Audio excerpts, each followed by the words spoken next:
Welcome, dear all, to twitch.tv/Wensleydale Cheddar. This is Stammer's manga podcast and speech therapy combined. I'm your stammering host, Wensleydale Cheddar, here alongside your non-stammering hosts, Hovin with an H and Dr. Nova. And boy oh boy, 3 episodes to go, and today we have a special one for you. As promised, today we will give you our One Piece discussion. We're going to talk about the Big Mom saga, including the Zoe and Totland arcs, and here to help us with that is our very special guest. So, he is the anime recap host of the One Piece podcast. He writes editorials for the One Piece podcast website, as well as One Piece and Dragon Ball Super episode reviews for Anime News Network. And above all else, he's Milo's friend on Twitter, where they bond over waifus. So, dear all, please welcome Sam Leach. It's marvelous to have you on Stammer's stream, mate. Yeah, thanks for having me. I'm just over here casually trying not to fangirl too hard that my Twitter bestie's finally appearing in an episode. Yeah, we are all starstruck to have such a big shot, big news podcast host here.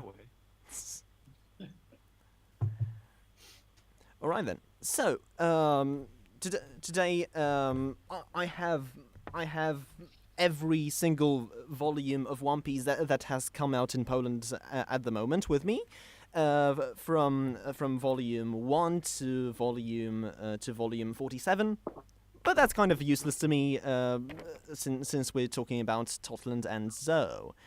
So guys, but before we get to that, how about we talk about One Piece in general for a minute, namely how we all got into it. So, how did you guys discover One Piece? Maybe let's start with our guest.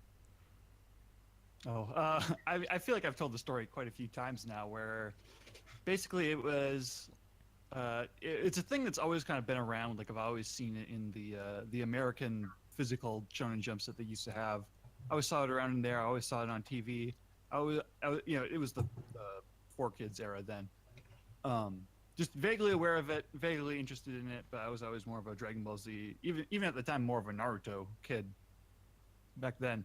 But then once Toonami picked up once it was Funimation doing the dub on Toonami, I got interested in it just as a curiosity, and then I actually ended up getting really sucked into the story, and I very quickly plowed right into the fan subs and scanlations and stuff, and then just sort of caught up over the course of a year or two, and then I caught up towards the end of Marineford was when I caught up with reading the manga weekly. Okay, so you started with the anime. Yeah. So how about let's go with the. Let's go by association with Milo. So how was it on your end? So I started with the anime as well. This was back when I was a teenager, and I just watched one anime at a time, like a normal human being, as opposed to 15 at once. So I had loads of time on my hands, and there was always like a big long series I'd plow through. So I went through Naruto until it hit like the 8 episodes of filler after the Sasuke retrieval stuff. Then I went through Bleach until like Aizen got defeated, and I'm like, okay, where else is there to go here? I didn't really understand why the series was continuing, so I stopped that. And then like One Piece was like next on the docket, and I'd seen like 10 episodes, but I just assumed it was like Pokemon, like a kind of kids thing. And then I actually properly watched it, and I think by the time I got to Alabasta, I was like, yep, I'm finishing this. And I caught up with the anime about midway through Fishman Island, and the manga, they were on the Yeti Cool Brothers in Punk Hazard. Oh, the time when I caught up was probably Marineford, around something like that. God, I remember the Yeti Cool Brothers. Yeah, it was like, it's like considered one of, like, I hear people bitch about it, like that's one of the worst parts of the arc. I'm like, it's the first chapter I ever read weekly, so I kind of have to be fond of it. It's a weird addition, but I do look back very fondly on all of Punk Hazard for all its oddness. Yeah. So, how was it for you, Nova? So, essentially, at least in Canada for the most part, like I didn't have cable when I was a kid, so the only time I could really watch cartoons was the Fox box. So I got shown a bunch of very odd stuff, and then eventually Fox box changed to 4Kids, where One Piece was on, and I liked it, but I fell out of it for a little while. Then eventually I started collecting the physical Shonen Jump issues because they had Yu-Gi-Oh cards in them, and I liked Yu-Gi-Oh cards. And at the back there was an announcement of like volumes that were coming out, and there were some people may remember this. Maybe this was just a thing in Canada, but there was a time, and I remember specifically it was from Skypiea to the entirety of the Water 7 to Eni's Lobby arc, where I guess the publishers just decided, instead of going like a volume per month, we're just going to catch up and do like 5 volumes per month. Right. Oh yeah, I remember that. Yeah, so it was like 1 volume of Naruto coming, and then 5 volumes of One Piece. I was like, oh my god. So I started buying those, and I caught up basically that way of just getting like bombarded by these volumes. I'm like, well, I gotta read these now because they're all here. And that's how I got back into the series. But, from the perspective of being in a country where the 4Kids dub hasn't, well, obviously, for obvious reasons, us having a different language and all, just never having experienced that sort of dub, I just can't imagine how someone's love for One Piece could start through 4Kids, due to all its history. Yeah, I never watched it on TV myself, so I don't really have that nostalgia either. In fact, I was like scared to try the dub because, but this was back when I just watched anime on YouTube because you could do that in like the late 2000s, and I was like, I avoid the dub because like, which dub version is it gonna be? Maybe they put the 4Kids one on there by accident. Whereas like I didn't really realize that most people would just upload the funny version because that was just considered the default. Fun fact that, but in between, I was away for a few months. Like while I was watching it, like during the Sanji arc, I was away, and on a friend's computer, I watched like. Remember when YouTube poop was a huge thing? Oh my god, yes. So I watched a version of that of One Piece. And there was a Sanji voice that was like, oh, this voice is so funny. I wonder how they edited it in. And then I came back and was like, oh no, that's his actual voice. Oh god, yeah. I remember when I first heard the Jersey accent, which no, it doesn't really fit, no. But yeah, One Piece was probably the 4th manga I've ever read, but it was probably the first one where I got into it, first manga and then anime.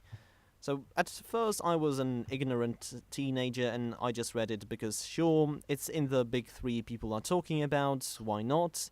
And I found it fine. The art style looked a little weird to me, just not what I was used to. And then through the course of reading it, especially the Water 7 arc, I was kind of enlightened. It's like never before did I realize how good writing can be.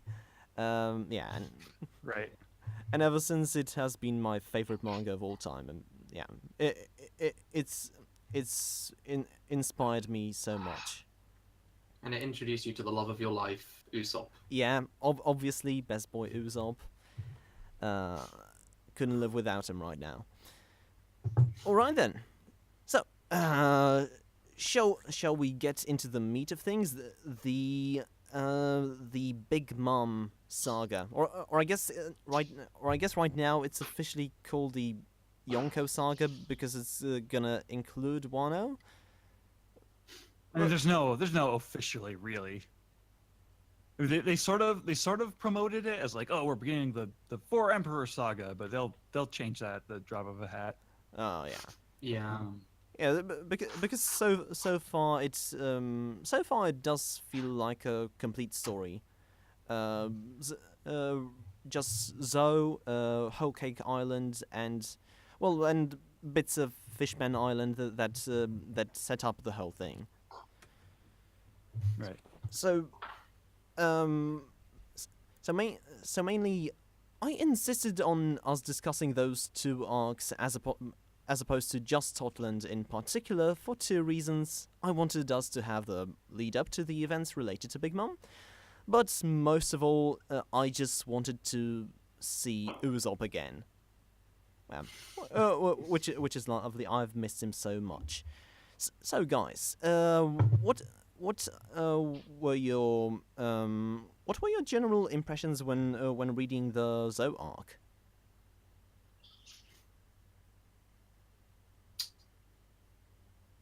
Who's gonna start?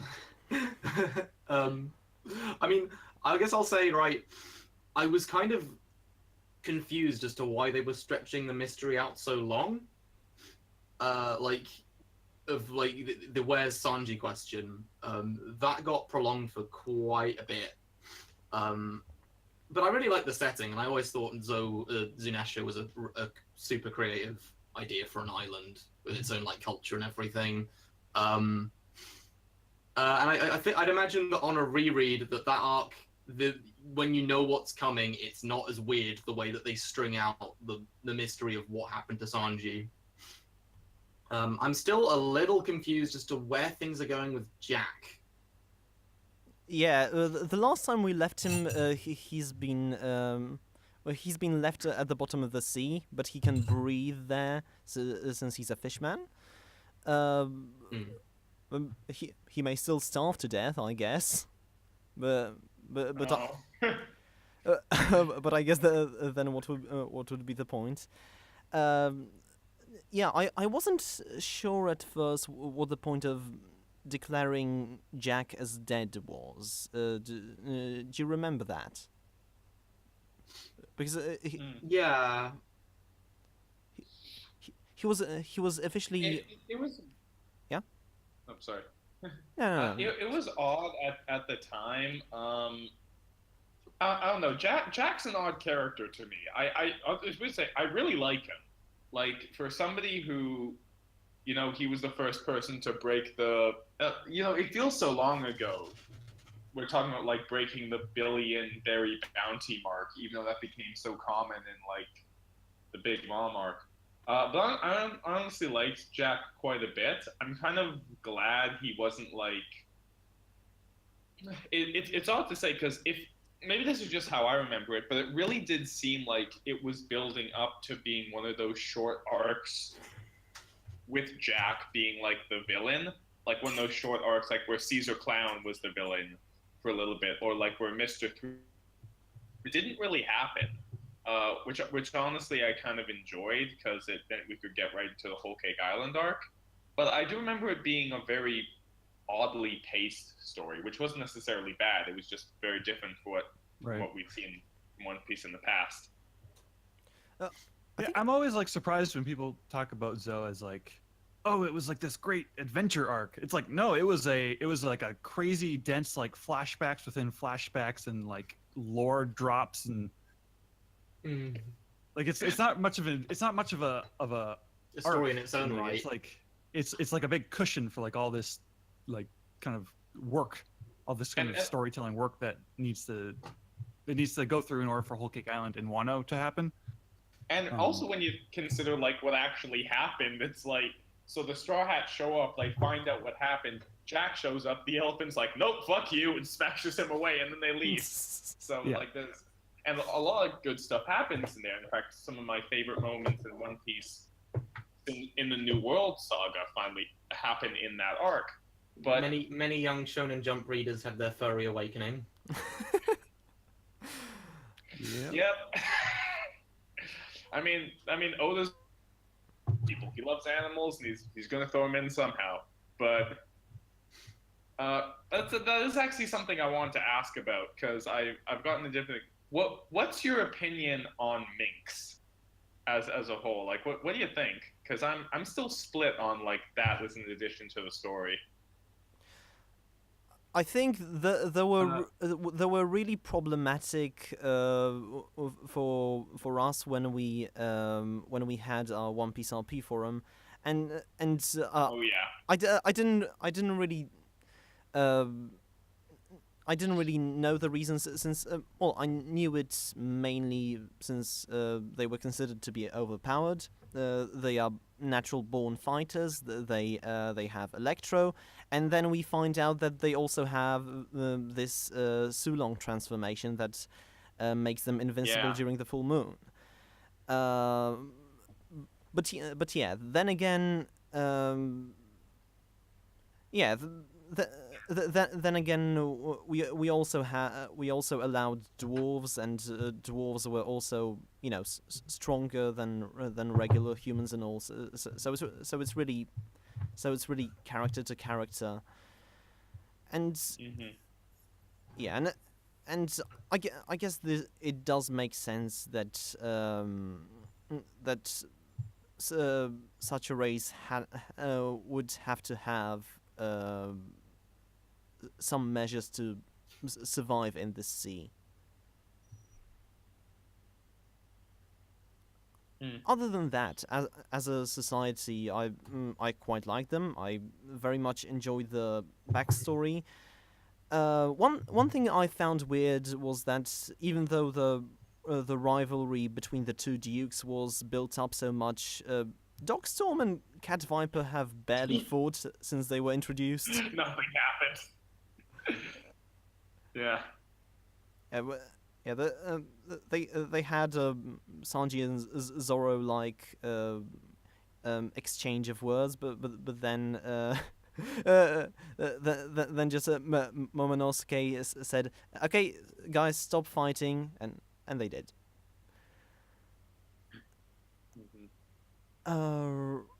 Right. So, anyone else wants to give their opinions on the minks? I love them by association with my love. We've specially selected a stream header for the inclusion of Sam, which is the color spread of Carrot biting Luffy's ear. Oh yeah.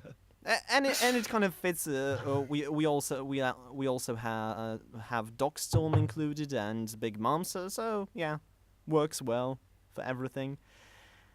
Yes. By the way, when the chapter then that revealed that she was a stowaway came out, everyone was like, "Carrot for Straw Hat." Everybody liked her, except Blockhead from our forum, who was just like, "Oh no, I don't like when a character's quirks and motivations are established swiftly and effectively. Who would want that?" I miss Blockhead. I love it. Oh, is it kind of similar to a character can't have contrasting traits, otherwise it just makes them a bad character? I'm slandering Castor while he's not even here. I'm terrible. Yeah, I like Carrot quite. I think my issue, just know, and it's not really to do with any specific characters. I like all the mink characters quite a bit. I just feel like there's a little too much. Maybe it's just me. Their power set feels really random. In the sense that, okay, they're this race of animal people, and they have electric powers, which seems random. And then they also have this. Like, well, it makes sense. They have fur. Random in this, yeah, that's it from fur. I can see the link there. I guess it's something like, okay, and then they also have this like full moon transformation where like I guess both of it makes sense. I probably would have picked one. Maybe it just seems like I mean, by that logic, like Luffy's pool of moves is like one of them he can set his hand on fire. Then there's rubber powers, and then there's the fact that he can knock everyone out with like a wave of energy. So there isn't always coherence between like abilities per I mean, se. I think that's mostly just where we're at with One Piece these days, where it's just mayhem. On like Yeah. any potential front, it's like nah, they're not really. It's more about like density of theming than it is about coherence of theming. Yeah. Yeah. So it seems. Do you guys remember when he had that flame attack? Everyone thought it was Gear 4. Okay, the thing I found really weird about that is that that's the only move he has where he gets the flames, and he used a thing called Hawk Rifle in Dressrosa, but it didn't have any fire on it. I was waiting, oh, maybe the anime would put fire on it, but they didn't. And that's just kind of been dropped as a thing. Well, because he could also do the L Thor thing. Yeah. You can do like Thor related moves that have lightning. Well, I think, and it's what I love about One Piece is the simple naming. I think it was on fire because he called it red, which is just it, which just makes me a little Luffy in the sense that like Hawk Rifle doesn't have fire on it, so it's not the hawk part, it's just the red. Okay. Which is interesting to me. Yeah. I still never quite got to the point where I understood how Sanji's fire stuff works, so I'm kind of learning. Oh, Sanji's I love it. It made a little bit of sense before the time skip, and now it's like he gets an emotion, and that causes him to burn up completely. Well, I mean that's just Oda, yeah. I just like that before it at least made sense, like he was spinning around a lot and somehow that set his leg on fire. Now there's just times we just like, leg, and his leg just is constantly set on fire, and I'm like, okay. Maybe I mean, he's this maybe is he's the universe spinning. where sword slashes just send out giant laser beams, so... I guess, but like... I don't know, it just feels like you're kind of nerfing everyone. Like, what's the point of, like... I'd love if Oven saw that power, was like, oh, dude, why'd I even, like, eat my heat food? I could have just spun around a bunch.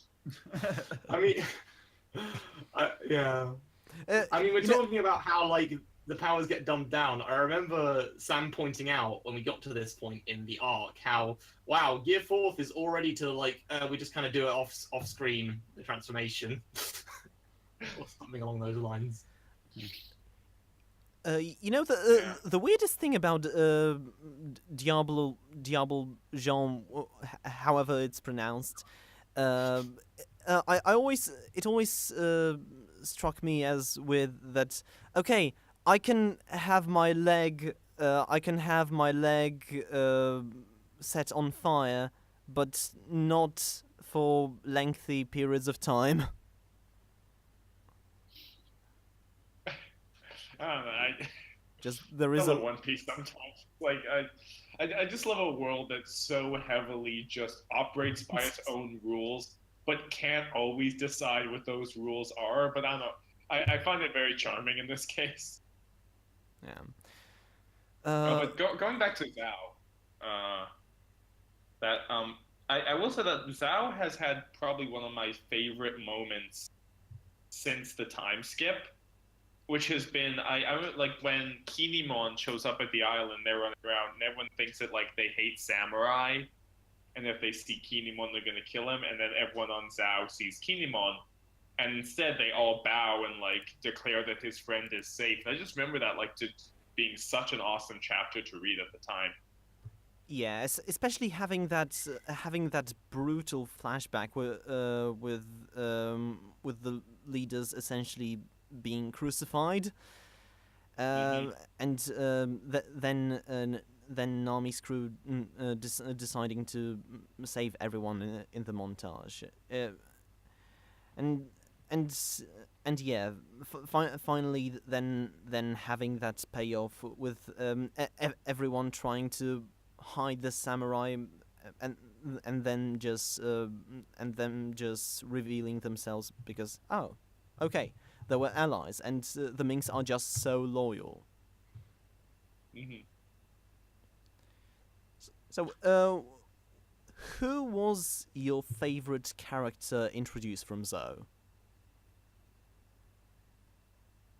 I mean, obviously, Carrot is mine, but like, I didn't really fall in love with her until she showed up on the Sunny for the first time. So, okay. So I really liked.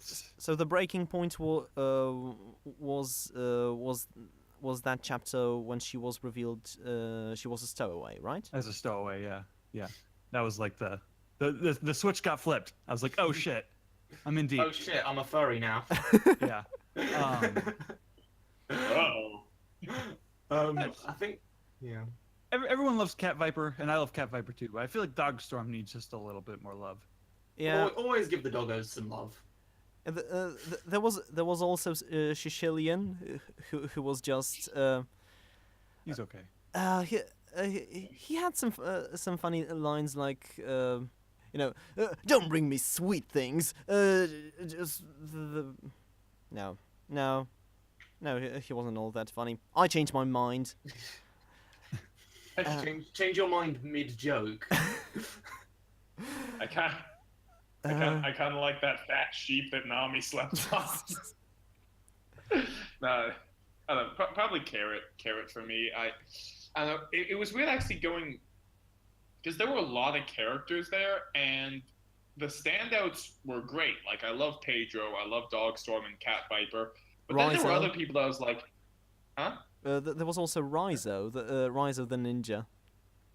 There was Raizo. God, yeah, he was introduced there, wasn't he? who had probably the funniest chapter in the arc.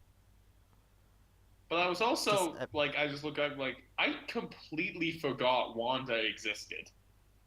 Yeah. Like before recording this. And she was like the first mink they properly introduced. She was the one where like everybody thought that Nami had turned into like an animal, and like there was an entire corner of the internet that just erupted in joy. Was it? I just saw Usopp's reaction as oh no, they've eaten Nami. The legends were true.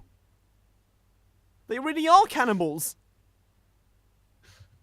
I think my favorite character is, after giving it some thought, what's his name? Is it Ryunosuke? The dragon that gets created to climb the... I love Ryunosuke. That dramatic march. Just the shot at the end of him, like, in the sun. Just like, your sacrifice will live on. So yeah, I'm choosing the gag character. And then just robbing, digging up a small grave for him and planting a flower. Oh god. And everyone's crying except for Zoro and Lo. What are you guys doing? My favorite part of the Ryunosuke joke was the fact that like later on, when like Kimimo and the others came up, there was, I think it was like a cat that was the exact same way. And they're like, oh, this story's even more tragic because none of them were giving a fuck about this cat. Like nobody on this thing's making a grave for this guy. Yeah.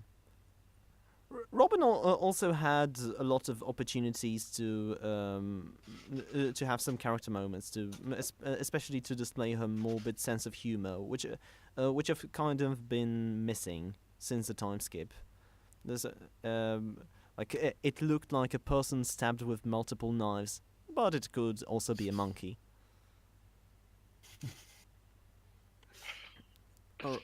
It's a weird, that she learned from some really weird children's books. It's like, this is an elephant, this is a dog, this is a person stabbed with multiple knives, this is a monkey. Yeah, but then of course we get to the serious part regarding Sanji, namely the revelation of him being a furry. Truly a tragic tale. But yeah. We have the wedding. We clearly already have a title for Summer Stream. It's the Furry Cast. No, you will not get my name under something called the Furry Cast. If that's what's happening, I'm hitting the emergency exit button to this podcast. But yeah, we have the wedding, the kind of ideal setting for an arc centered around Sanji.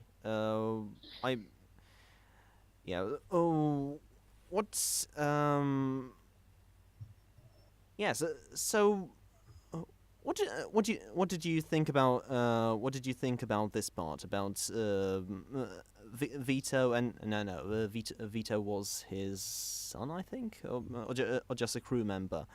About Beige arriving with Peckhams on the island. Then we have Beish's betrayal, and Peckham's betrayal of Big Mom at the same time, and then we have Sanji being abducted. Yeah.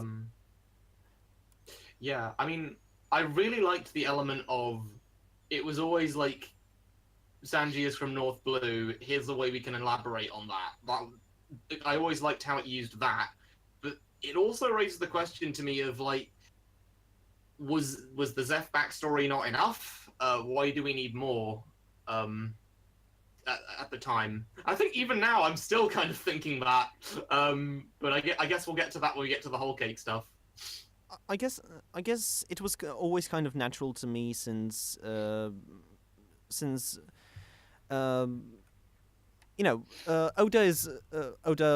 is really good at his flashback moments, and there was always the question for the largest part of One Piece, especially post time skip. But really just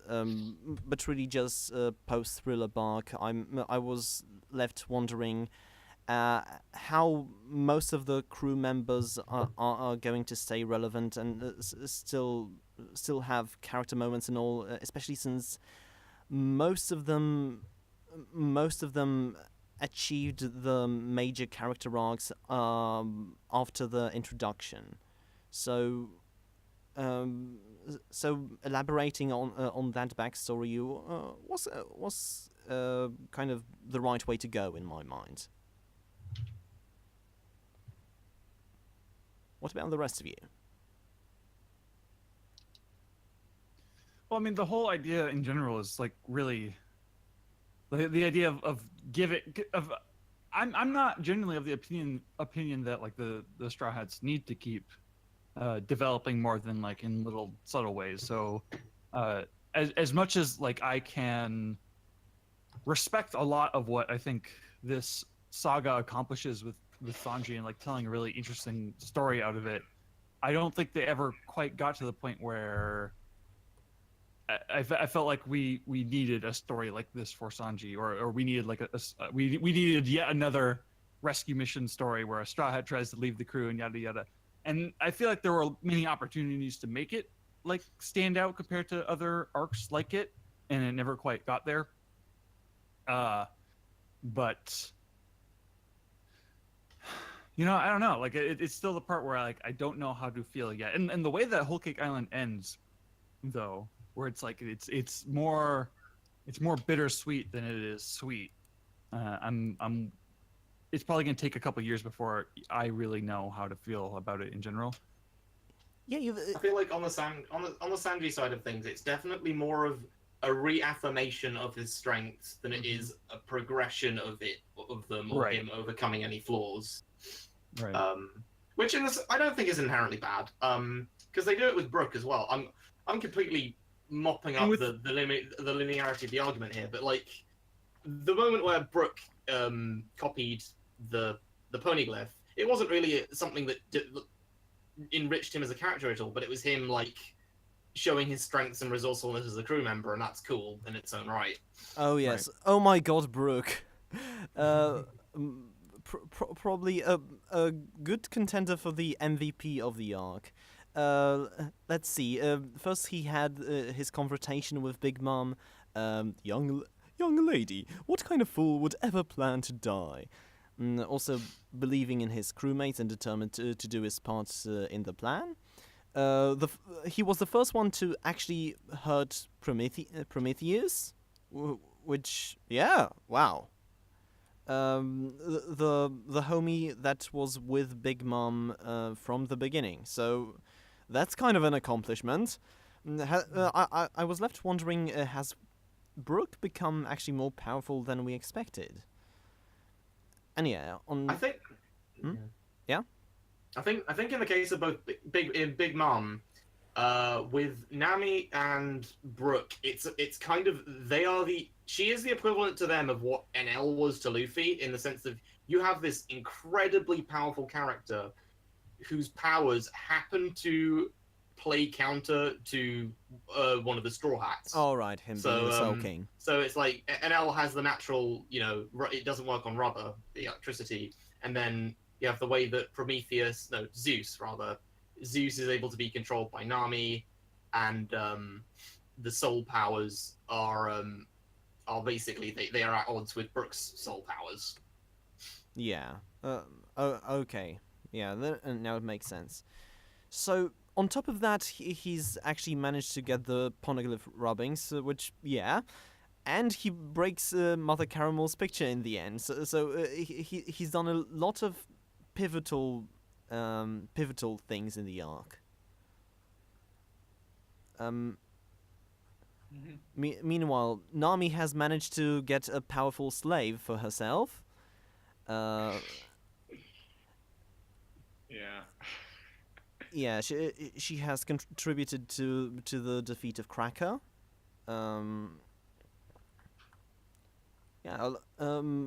Really a lot of good stuff for the for these secondary characters, which I The one weak link is Chopper, but he gets loads of nice little buddy stuff with Carrot, so that kind of makes up for it for me. Yeah, and I really did like his strategic moments when he prepared the trap for Brûlé and what was the engine guy's name? Diesel. I was always annoyed that him and Katakuri were never like in the same room or involved in the same scene, because I could have made a Katakuri of the Iron Force joke. But oh well. We haven't even gotten to him. We've just kind of transitioned into the whole Gate discussion now, haven't we? Yeah. Yeah. All right. So let's talk about Germa 66's or Germa 66's introduction. So it hasn't really left that much of a striking impression on me, but I did like what they represent at that point, the world building with the comic strip and Sanji's experiences with his biological family, strengthening the connection with his mentor.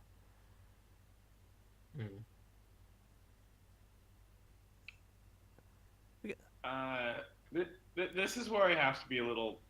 It's like I like this arc quite a bit. If I would be honest, though, I can't really think of anything I greatly enjoyed about the Germa storyline at all. I like what they did for Sanji, and I think they highlighted a lot of good parts about him, and I do somewhat like the sister character, but I don't quite think the arc of them worked very well. I'm not big on any of the... I still don't quite get, like... I keep mixing up the eldest two siblings, because they just... Like, I guess one of them's a jerk, but he doesn't smile, and one of them's a jerk, but he smiles, I think is the difference between their characters.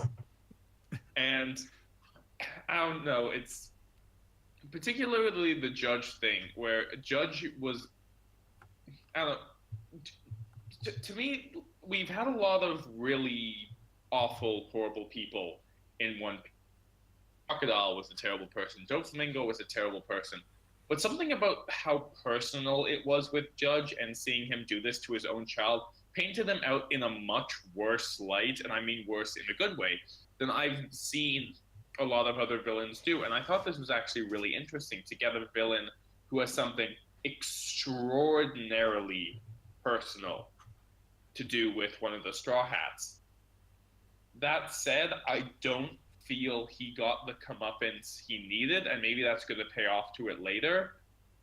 But I do sort of agree with other people who sort of said, I was looking forward to Judge getting taken down more than I was looking forward to anyone in Big's mom's crew getting taken down.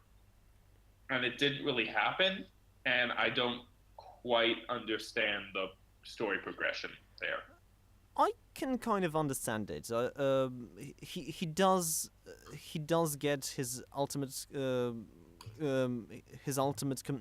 comeuppance when everything basically he thought to be true was wrong, which is kind of what Oda says, that that's how Luffy destroys his enemies. Um, he had Sanji confronting him right at the end in inside of Beige, and ultimately saying that admit it, you are not my father. And then just Luffy being the charming Luffy that he is, and just saying right at the end where when Judge lists what he thinks are Sanji's weaknesses, and why is this guy starting to list all your best qualities? I don't get it. There are those, but I think the difference is that, like, in terms of comeuppance, the way most villains get comeuppance is their plan falls apart. Many of them go to jail. Many of them get defeated by Luffy. They lose something. In Judge's case, he lost, I guess, a partnership with Big Mom, which was never going to happen. They were just going to murder him, so that was never going to happen. And his reward is, okay, you get to keep being a king of a nation that repeatedly clones and murders its citizens in a never-ending cycle. Well, what he lost is, his whole thing is that he's got a dream. He's got this dream of a Germa that rises to power once again. And I think the way Reiju talks about it, it almost sounds like Germa being powerful is like a neutral concept. It's neither a good or a bad. But Judge thinks he has to get to that power. The only way he's going to get to that power is by putting strength first, and that's why he focuses on his super soldier children. That's why he abandons his weaker child, because that's what he thinks he has to do in order to get what he wants. And what he loses is his entire, belief in that. What he loses is when Sanji rescues him, he's basically seeing concrete evidence that his assessment of things was wrong. Which is why, I don't think that, there's so much still open-ended about Germa that, I cannot believe that this is supposed. There's more to it. There's a whole arc in play that we still haven't really seen yet with them. And I would agree that there's definitely more to it, but I just think that there could have been stronger build-ups along the way. The guys on Weekly Manga Recap made, I thought, the very good point that it just seemed like the way, the way that the other kids were explained just seemed very strange, in a sense. They were like, okay, well, the reason they're jerks isn't because of their upbringing or, the way that Judge gave praise for them for cruelty or stuff like that. No, the reason they're jerks is because they got all their emotions taken away, which, doesn't just seem a little, I don't want to say lazy, but it just seems like a weird excuse. But also, okay, they took all their emotions away, but left them without, knowing how to be assholes. They still laugh at Sanji. It's like, hey, you fell on your face, fuckwit. That's an emotion. So I don't know. And I think of that as just a really punchy sensationalist way of saying of describing an upbringing. Yeah, it's more weird phrasing than anything else. Especially the emotion thing. I expect it's mostly just kindness and empathy that they meant. Especially since kindness is rather a big theme in the arc, and what is ultimately outright said to be Sanji's defining character trait. That's true. I mean, maybe because I feel like I read at some point that it was they were being very literal with it, which maybe I just believe because that's that they're literally built children, genetically modified. But I think that there is a literal quality to it, but I also think that the literal quality serves, a more just a much more familiar traditional kind of emotional story thing. That's fair. That's fair. I guess I would just say that I don't think it's bad. I don't think anything in this arc is bad. I wouldn't really say. Looking back on it, there's stuff that I wasn't huge on. I can say, looking back on, no, this was done well. And even though Germa 66 is probably my least favorite part of the arc, I'm looking forward to see where it goes, because I think it's like everything at the end of this arc, it's open-ended in a very good way. But I don't feel like it was the strongest element of the arc, which to me does stand out in an arc that had a lot of really strong points to it. I could think of some weak points. Oh, well, we discussed one father of Sanji's. We haven't discussed the other one. Namely, Zev's upbringing. So it's very telling that Oda thinks that in his, what is largely a fight series, violence against children is A-okay, but violence against adult women is horrible. Exclusively to some characters, since Luffy punches women all the time, but yeah. Yeah, it's... Well, I don't know. This was actually an arc where I saw certain Oda traits not show up as often, but it is very telling that out of all the sweet commanders, the only one who doesn't get a fight is Smoothie, which I thought was a little unfortunate, because I really wanted to see her power in battle. It's so... Yeah? On the Zeph thing, because I never read like Zeph's philosophy of chivalry as being like necessarily Oda's philosophy of chivalry, or how other characters have, like, that's a thing that is important to Zeph and therefore is important to Sanji, and that's kind of the it's as deep as it goes, I think. Yeah. Yeah, because I think if it was more like Oda's take on chivalry, then all the characters would be like that, but they're not. So I mean. I feel they all have moments of it. Like, I don't think it's completely divorced from whatever Oda's worldview on that stuff is. Sure. But I do think that there is a detachment that I don't think people often bring up, or chivalry of, when it comes to the Straw Hats specifically, like chivalry, that's Sanji's. That's his value. That is that's not the story telling us, oh, hey kids, you should all be chivalrous like Sanji. No, you should find something that is important to you like Sanji, and you should hold on to it and protect it. Mm-hmm. Yeah. To me, and again, like, I understand how you could see it any way. In fact, I think any way you can see it, it's probably pretty true. But I more saw that as a representation of Sanji's determination than what it was the actual philosophy, which is a philosophy that is strange, but it's we lost Hovin. Oh no, we didn't. It's back. I initially kind of liked it and wanted to understand it as more of a mental block that he literally couldn't hit women, even if he tried, even if his life was on the line. Then I'm now kind of rewatching NES Lobby, and I kind of find it iffy that Nami is enabling to Nami's enabling to that behavior, she says she's kind of gained respect for his chivalry. In that way, I think it was gaining respect for the determination, because I'm not sure how much enabling could have been. She hit him on the head, like with her baton, when he was lying on the ground.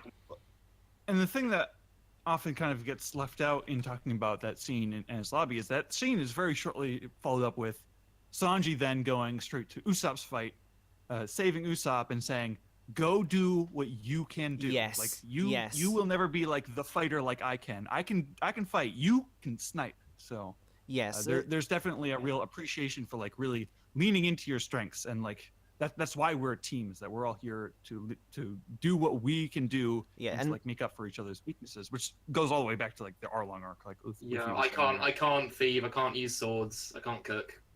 That Yeah. whole monologue. Yeah, it's a very powerful teamwork message, and I love this speech so much. But yeah. Also on that note, since we're talking about that, I kind of yeah, let's talk about Sanji in particular for a minute. One I like that we show his vulnerable side when Ichiji and Niji arrive. He seems to be quite shaken by that. Then again, then when we get into his backstory, one line struck me as very powerful in particular. When Judge imprisons him and kind of fakes his death, he just shouts out, "I'm sorry for being born a weakling," and when this backstory was presented to us, I think it kind of explained why he's been so protective of younger crew members like Usopp and Chopper. Him kind of seeing a bit of himself in them, maybe. I can see that, and I think there's definitely some more. I think there's some truth to the idea that like Sanji gets those like surprise like rescue moments, probably more than most of the Straw Hats do. Yeah. Where he'll just like show up and be like, I'm here, I won't let you hurt my friends, sort of the thing. Yeah, and that kindness is again, it's drawn. There is a lot of attention drawn to it, and this kind of was kind of the thing that made Luffy invite him over to the crew in the first place when he served Gin when no one else wanted to. And yeah, which by the way, I do also love that that I guess play on words. Royals must not serve others, but he having become a cook, he must literally serve others. So yeah, that is also cool. So shall we talk about our 10th Straw Hat? And I'm specifically being vague. Yeah, Of course, yeah, good Caesar guess, Clown.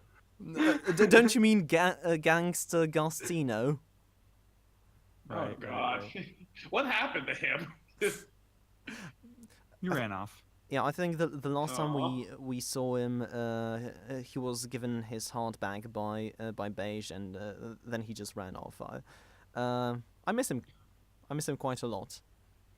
Yeah, I'm looking forward to seeing him again. But yeah, let's talk about Jinbei since he's had a lot of really good moments in the arc.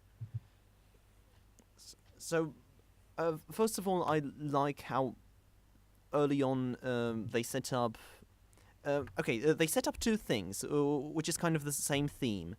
How they set up how each crew member is really really important in this saga. So first of all, when how pivotal everyone's role in the crew is.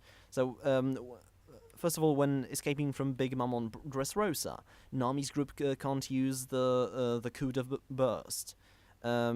She says that it's usually Frankie who does these things. Then we see when Luffy and Bartolomeo go through hell on the way to Zou. We see that this is happening because they don't have a proper navigator like Nami.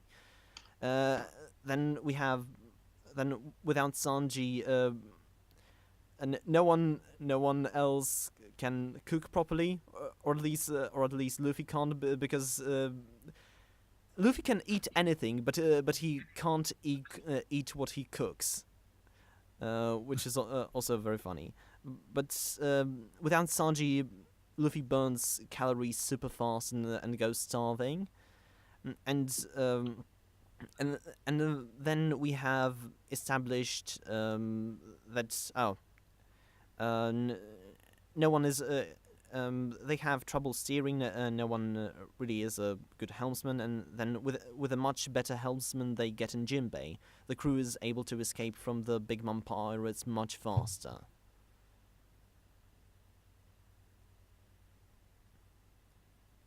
So yeah, this is kind of the same theme of making up for each other's weaknesses. So what were you guys' favorite Jinbei moments of the arc? The sake cup is one of my favorite scenes ever in this entire series. Like the energy behind that scene, as he's like very politely, but also like subtly, rudely cutting ties with Big Mom. Like, man, like that's the kind of thing I've been listening to a lot to that Dragon Ball Super insert song from the Tournament of Power, the cha cha cha cha. Like, I'm like, that's the kind of song you should play during the anime when Jinbei's putting that sake cup down. Like, I did really yeah, I did really love that moment. Although I find it kind of funny that everyone says just, oh, he's not afraid to face her. How did that happen? And then he just says, someone who's in the crew of a pirate king couldn't possibly cower in front of one of the 4 emperors. And then it's such a beautiful like punctuation to all the talk of Jinbei's quote unquote death flags, that people are like, oh, he talks about self-sacrifice a lot. That means he obviously is going to die. And it's like, yeah. Although I find it funny that if I would find it funny if in that moment just Chopper, Nami, and Brooke just went, oh dear, you haven't been with us for long, have you? Well, because we are cowering quite a lot.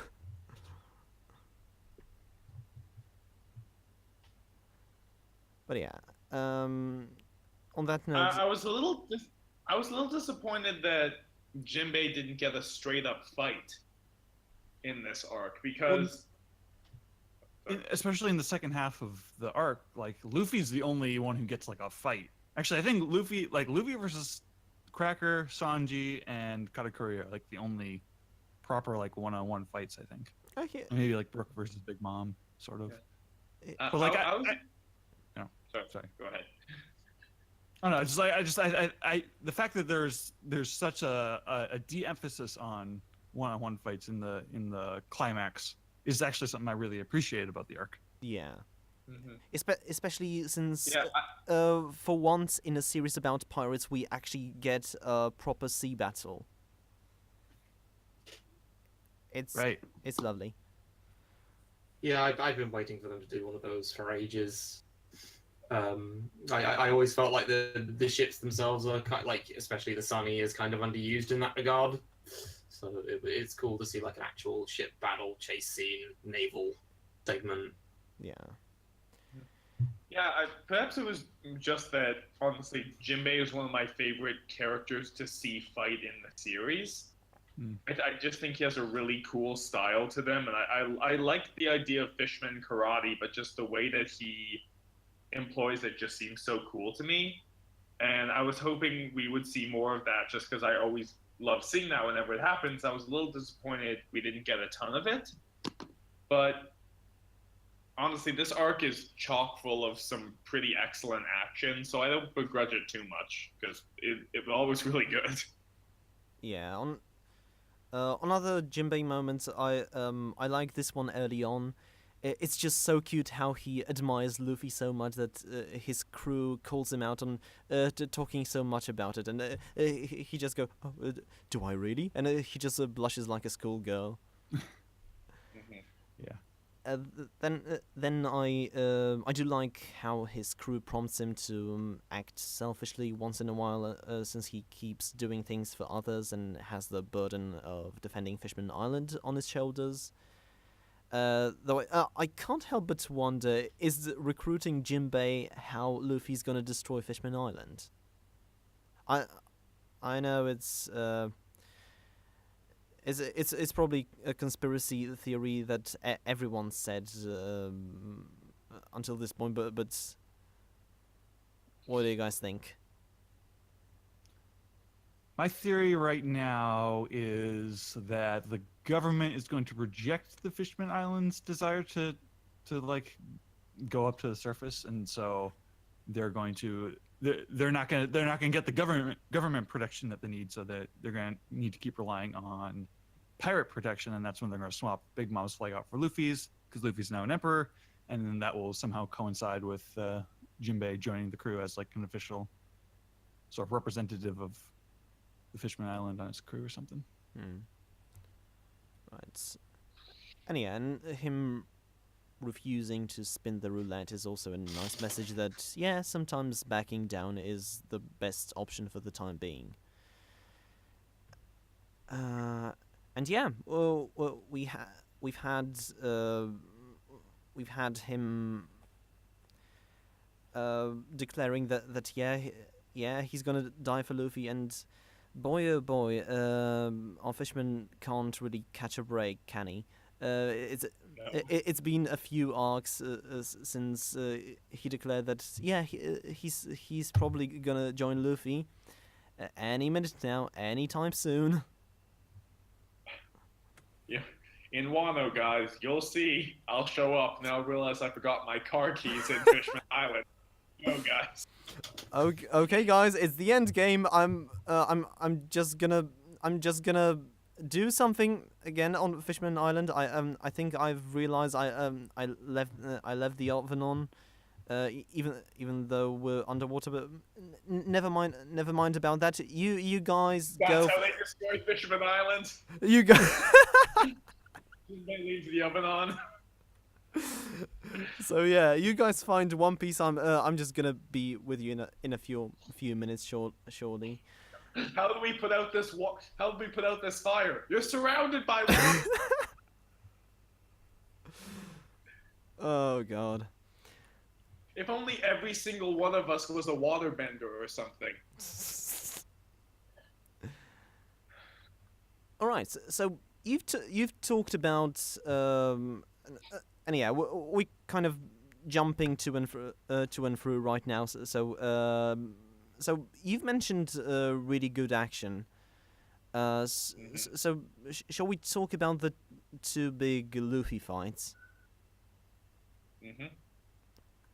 Right. Yeah, I'm up for it. Okay, so firstly, Cracker's fight. Yeah, it was a good prelude to meeting Sanji, especially with Cracker taunting Luffy about them wanting to rescue the cook being a selfish wish, and suggesting that a royal like him won't like to associate with lowly pirates, with which Sanji has to then begrudgingly say to drive Luffy away. So what did you like about it, or didn't like?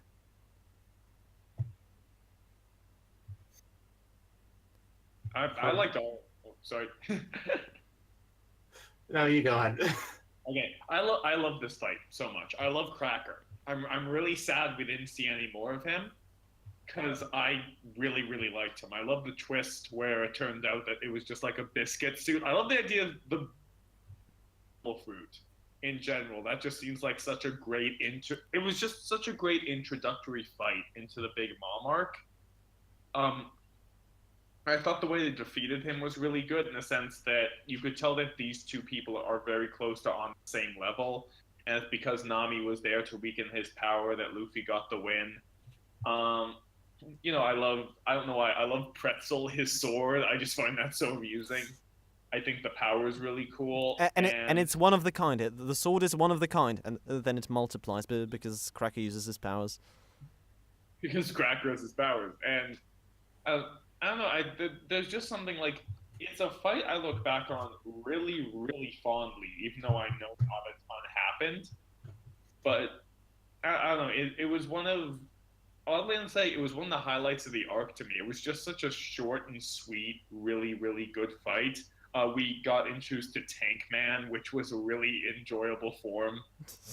And it had, I thought, one of the best finishers we've had, where Luffy just like essentially just belly slams somebody like halfway across an island.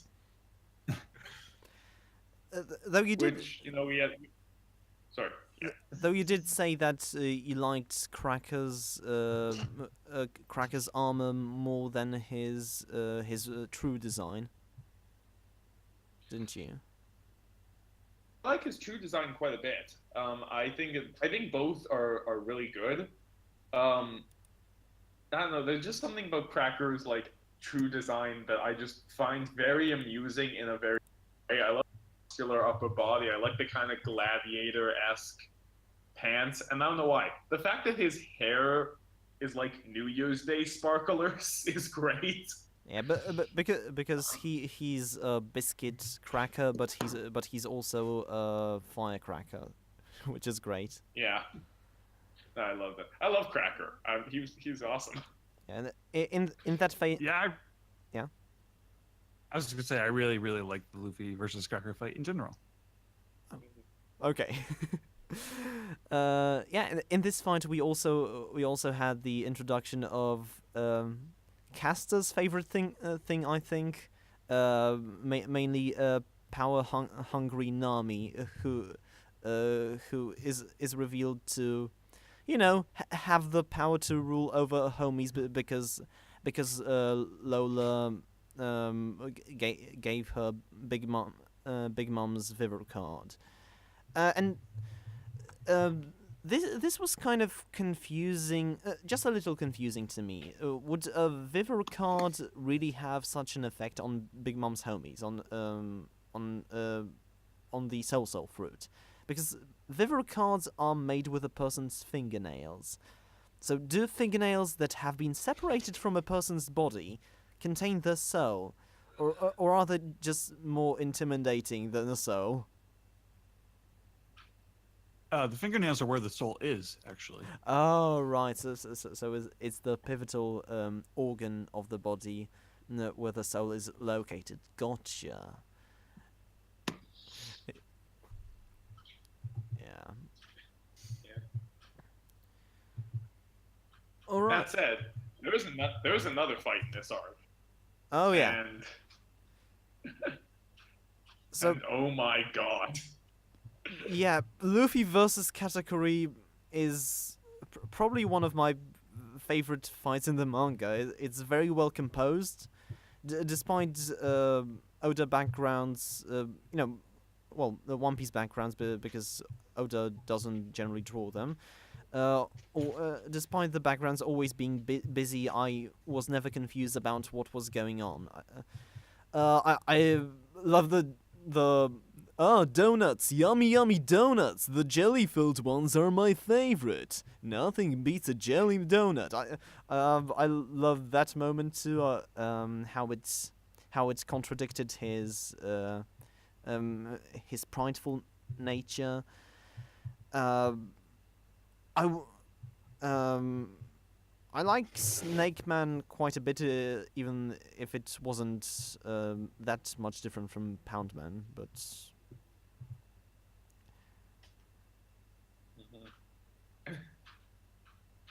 I adore this entire fight.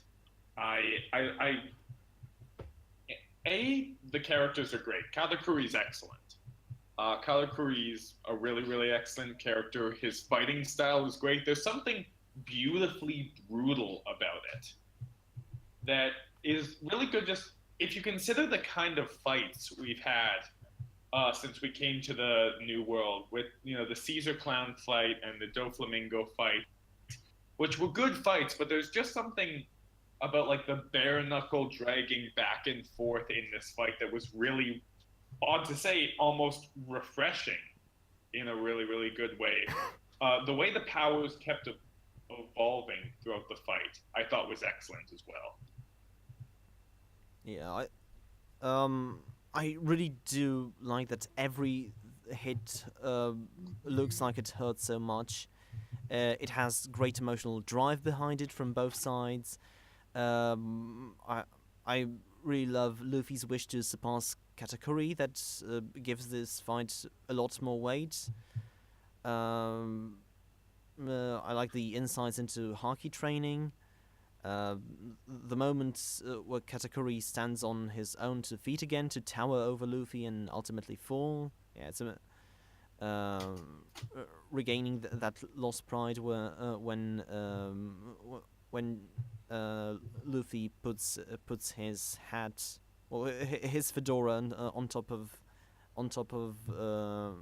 Katakuri's mouth. And well, there was one moment that I didn't like. Is it Flampe? Yeah, Flampe's introduction. So Oda needing to put another "shut up, woman. This is a fight between men" speech in another big arc. Yeah.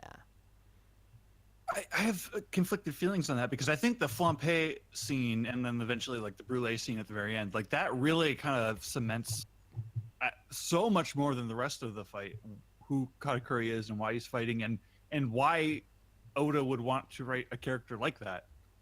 Because I think both Katakuri and Pudding, to me, like what I like about those characters is I don't think that those are characters that you write unless they're coming from inside of you to some degree.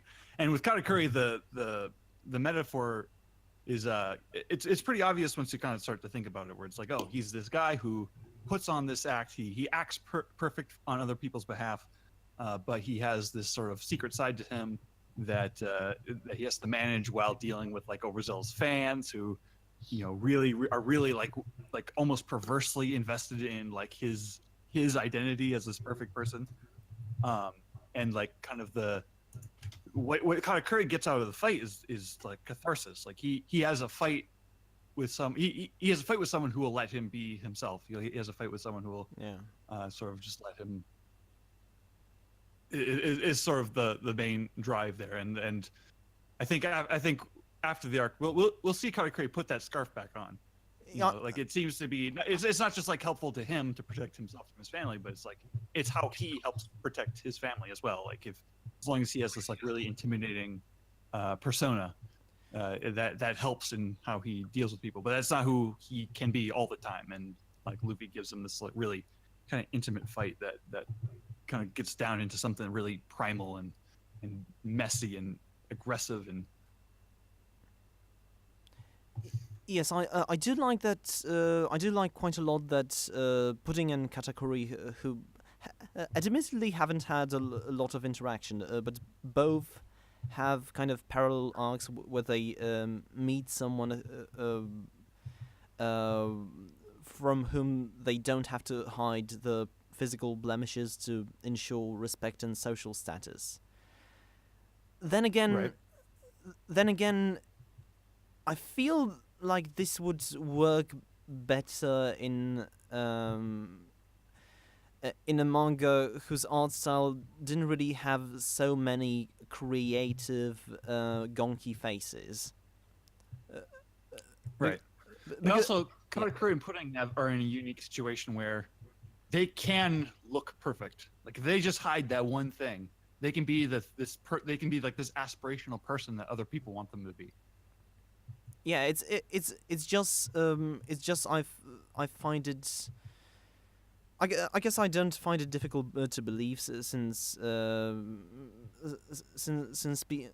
people, especially kids, make fun of other kids for just the stupidest reasons. But it's just when one of those characters with really gonky faces says just, "Ha! Look at her! She's got a third eye." And this is especially coming from a society that has every single race on that archipelago. So you have every race, maybe apart from giants, and you are so weirded out by somebody looking just a little bit different. Well, I mean, it kind of goes back to the general philosophy of bullies, is bullies are taking anger out on someone else because there's something that they don't like about themselves. Yeah, it's just weird in such a diverse society is all. Well, I mean, the Total Land from conception is the illusion of a diverse society. It's not really, the Charlottes aren't that happy of a family in most cases. The people of Total Land are there because they need the protection, but we don't really have a ton of evidence that it's actually like a good life. That's sort of Big Mom's whole thing. She draws people in with this sort of fantasy of like harmony and togetherness and diversity, and really it's all just about her. And everyone who lives under her reign could die at like any second if they just say the wrong thing, or if they're just in the wrong town one day when Big Mom's on hunger pangs. And there's the fact that once you've opted into this life, you can't get out. So much of Total Land is this idea that Big Mom has created a fake version of freedom and happiness and racial harmony and stuff. And I think the fact that it's fake means that there are breaking points. Yeah, because she hasn't brought all these people together to try and create a perfect country. She's brought all these people because, like, ooh, yoink! Like it's more like a collection than it is an actual, Right. meant to be a nice place.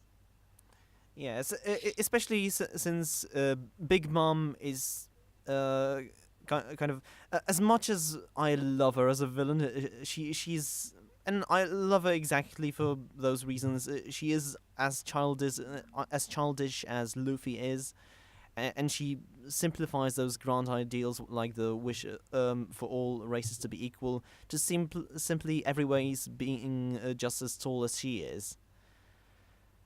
I don't know whether I'm probably reading too much into this, but I hope that Oda doesn't mean this as a political statement that racial equality is futile idealism. I don't think so, and I hope not. No, I think that's reading a little too much into it personally. Okay. This is One Piece. This isn't Darling in the Franxx. I mean, Which I still haven't watched. The story of One Piece is the story of the world changing because Luffy is having this adventure, and we're gonna see, we're gonna see the world government formed into something better, and we're gonna see Luffy probably create a better world that is real, that is a counterpoint to what Big Mom has created. I think, because what Big Mom's created exists in isolation, but I think what Luffy's going to accomplish is going to be like a lot bigger than that. Yeah, hopefully. So talking some more about Big Mom, I like that. At the same time, as simple as she is, through her experiences, she's kind of become a proud and, in a way, a shrewd pirate politician in her simplicity. She knows how to.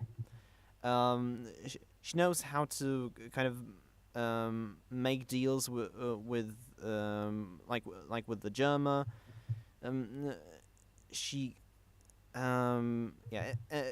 In a way, she's determined to have the giant's power. She kind of knows how to spin her intrigue, even though she probably leaves most of the details to Prospero and Mondor. Yeah, and especially I love her demeanor. I love her musical numbers, especially the reprise in chapter 90, chapter 900. I'm sorry. Which the musical reprise which shows the dramatic escape, the power of the Big Mom pirates, the fall of Germa 66.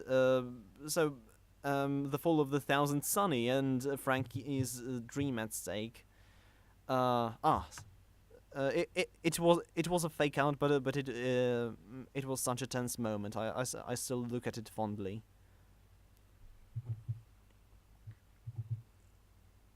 I actually like as far as like the musicals at the end go, the one in 902 like sticks with me like so much more than the Dead End musical one did, which I loved as well. But like, I'm okay with the fake out if it means we got there, you know, if we got to 902, which is the narrator singing the final song, putting in Sanji saying goodbye. That's Katakuri and Brulee's scene. Like, that chapter, like, might be my absolute favorite chapter since like reading week to week. I think I've said this before, but I think the fake out would work totally fine for me if it didn't feel like it was kind of going back on what was shown to be possible in the Dead End musical chapter, because it seemed like the idea of the fishmen can get them out was closed off when throughout all the chaos of that chapter the water's getting burned and they seem to be like they seem to be like being held back. Yeah. Even if it like paid mention to that, so maybe it's like, okay, we're gonna tough through the hot waters the oven has heated up just to get the Sunny out. I'd have been okay with that because you're acknowledging that the obstacle was there and that they overcame it. But instead, it just kind of ignores that. So that's my big problem with the way the fake out works. Yeah, that is a fair point. I think for me the fake out was mostly just compounded by the break that followed it, and the fact that it's 900, so that's like a big deal. And I think the newest volume ends with that. That's the cliffhanger, so that's like yeah. So about the song in 902, I was actually thinking that I was actually wondering, is Brooke the one singing that? Because I think it's the narrator. Okay. Or it's just a disembodied voice of some kind. Yeah, it'll be interesting to see how if they adapt that with like a character singing, or if they just have the narrator singing. It's in the anime. Or Tanaka Kohei, I guess. Oh yeah.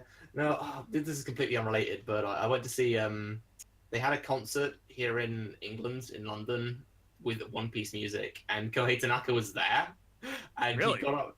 Yeah, he like got up on stage at the end, and like he had like a piano and he sang Think Sake, and he played along to it. It was amazing. And then he conducted the orchestra to do We Are. Which Oh wow. Yeah. He was like he really got into it. It was so fun to watch. That's sweet. Yeah. So about some more standout characters. So I really enjoyed Brulee in this arc. I kind of hoped, in the same vein that Sam might have about Caesar. I kind of hoped, please, she's they're counting her as part of the group. Is she officially gonna join as the 11th Straw Hat? And she even got a tragic backstory, along with Katakuri. So I did enjoy that moment quite a lot. Just really showing every moment where the Charlotte siblings cared about each other.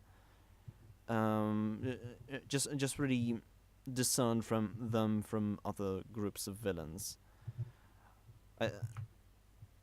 I really found it funny every time when just Jinbei just included her as part of the group, and then she just starts protesting it.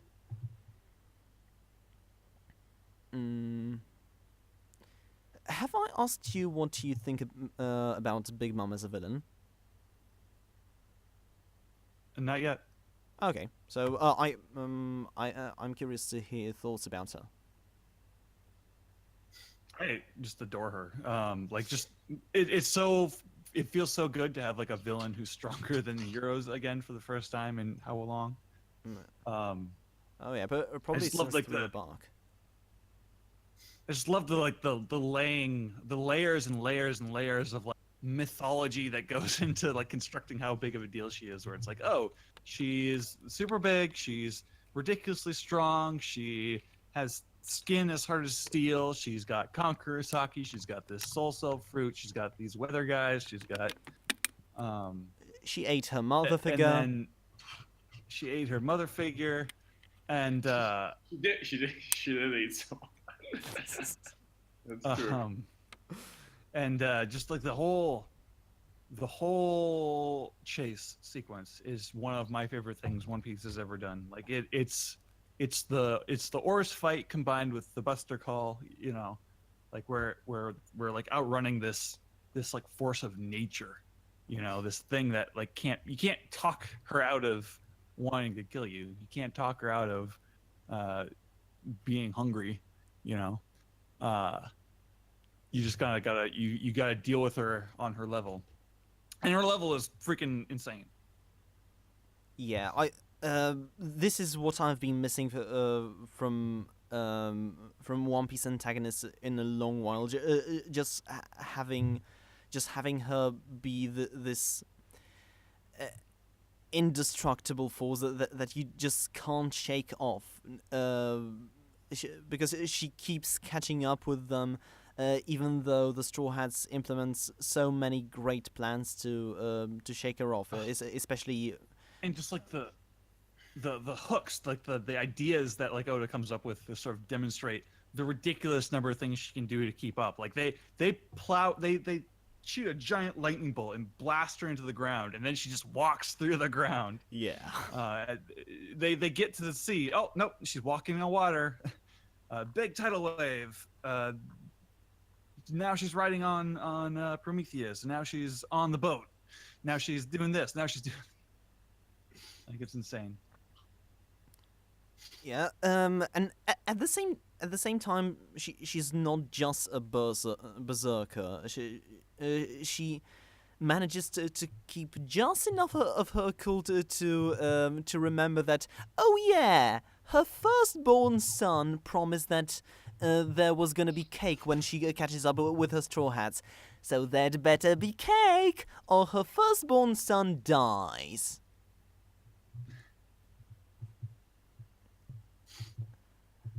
Yeah, on that note, yeah, I feel like we had a conversation on Stammer Stream once. Is that the Charlotte siblings have to keep being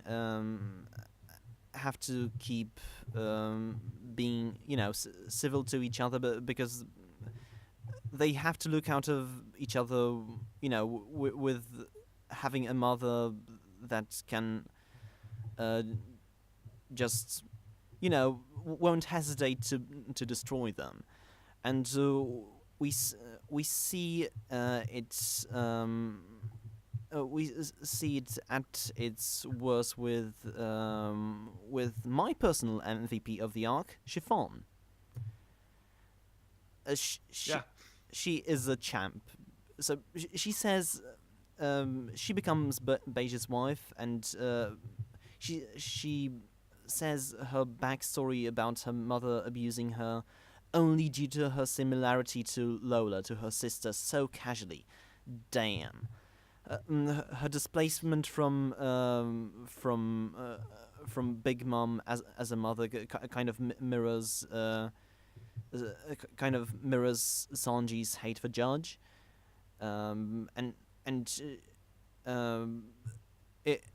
it's such a powerful moment when she sees when Beige told me that he was going to kill Big Mom. I just felt nothing. This was so powerful.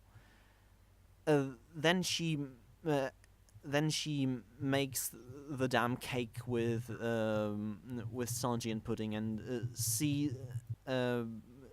treats it as a point of honor to see it until the very end, despite her endangering herself on and on. And I do love her sense of honor, that she wants to thank the people who had saved her sister. This is all coming from a person who was a non-combatant. So I did really enjoy Chiffon. She was my favorite character of the arc.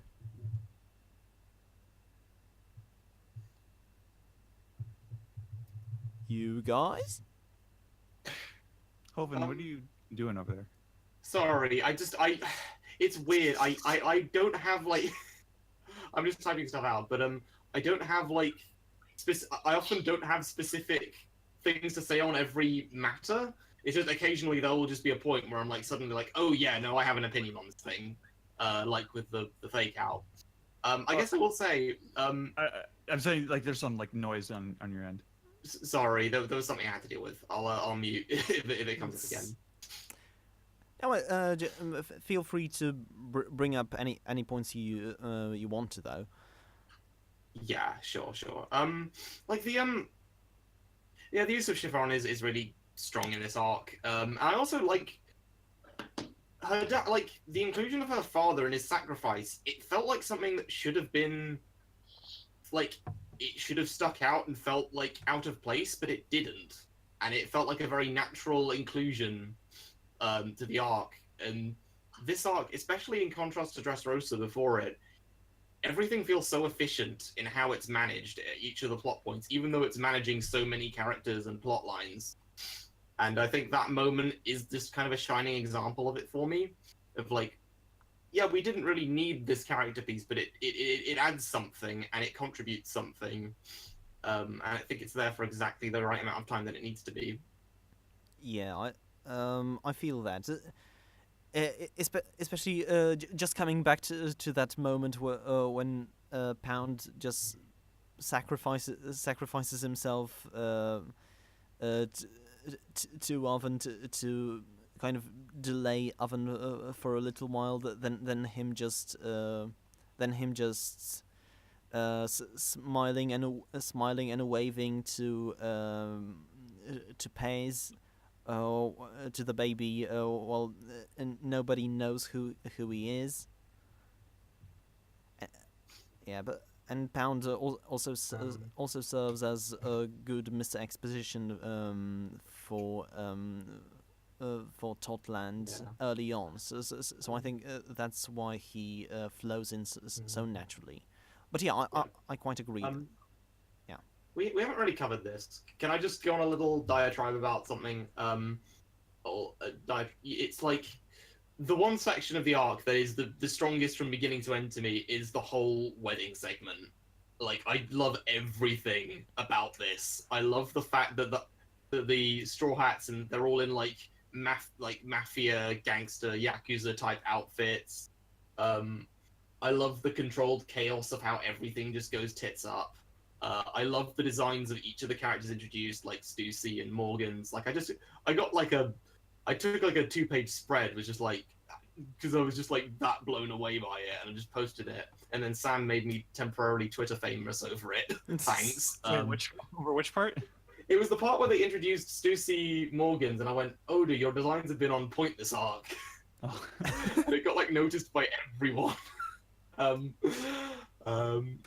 yeah, like, it's just, I don't think there was a single dull chapter for me in that whole segment of the arc.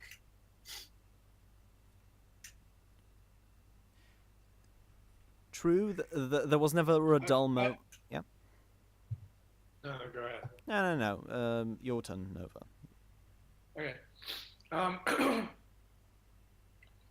I'd be lying if I said I didn't think the later parts went on a little bit too long. Like just the sailing scenes, I guess. I felt like they could have been a little bit more spiced it up.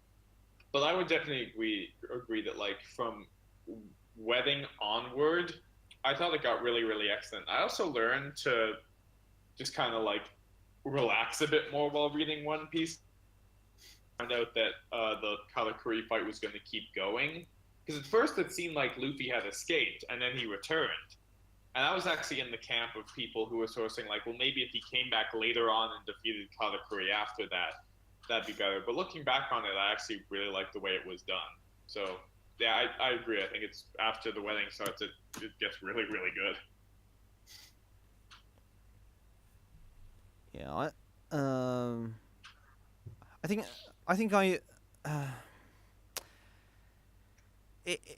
it's gonna be I've turned around definitely on pudding quite a few times. I didn't really like the eye thing so much. It's just okay yeah. You've got to have the okay. I am a manipulative actress who has a plan in all this, who has her own motivations. Then I'm turning around on my motivations because Sanji thought my eye looked pretty. Well, the motivations were never really hers to begin with. I think is an important thing to keep in mind. Well, yeah. The wedding scene, when Pudding's broke down crying because Sanji complimented her, like that was such a big moment for me in this arc. Like that was the moment where I was like, oh, Oda, you're doing something here, aren't you? You've got like something so much bigger in mind for who this person is than any of us realize, and that's kind of how that was kind of the gun that I stuck to for the remaining arc, because Pudding, like, she might be my favorite of the whole Cake. I mean, aside from Big Mom herself, Pudding's probably my favorite of the whole Cake Island characters. There are certain aspects, I'm not going to get too specific, but there are certain aspects where I find her extraordinarily relatable, and I feel like I know where a character like that comes from. I know why a storyteller would go for a character like that, and there's a level to which I just feel very connected to that character at this point. Partly because I just argued with people a lot over it, but yes, no, there are some people, some certain former mutuals on Twitter that we both have quite strong disagreements with. I've made up with them at this point, but okay. I mean, I never really started a fight with them. I just followed them for a bit, and then they annoyed me, so I stopped following them. But yeah, I'm kind of I'm of two minds on the Pudding thing. On the one hand, I don't know how I feel about the way things ended off with her just kind of reduced to tears and kind of a wreck. And I'm like, I hope we see more of her. On the other hand, I got a lot out of the gag of Pudding and Sanji both being really into each other, and it's kind of like a chain reaction of Nosebleed. Yes, during the chase, they were hilarious. And if we decide to treat this arc, this character arc, as the origin story of the ultimate tsundere, it's glorious. Once the tsundere stuff started, like I was sweating. I was like, "Oh, Oda, what are you doing?" But then, it's like almost like the further he leaned into it, the better it got. Like the further he leaned into it, the more the emphasis is like, "Oh, Sanji and Pudding, they're like this like mutually attracted couple who are like leaning in on each other during this tough time." Yes, so much for no romance in One Piece, eh? Right. Yeah, but yeah, I enjoy them quite a bit later on, especially once Pudding was the one getting the nosebleeds. Yeah, I like her setup, her introduction early on, as a ditzy girl who's just smitten with Sanji, and even thinks, oh, his legs must be black if that's what his nickname entails. Yeah, then I'm I was a bit iffy too about her need to boast about her evil plans before her evil plans are implemented, but yeah, that's just a shonen thing, I guess. Yeah, me and Castor had a lot of It's like a Bond villain thing. yeah. Me and Castor had a lot of arguments about this character back in the early days of Stammer Stream. Whatever your feelings on her might be, she's definitely a character Oda has given a lot of thought, and one of the pivotal players of the arc. So overall, I quite enjoyed her.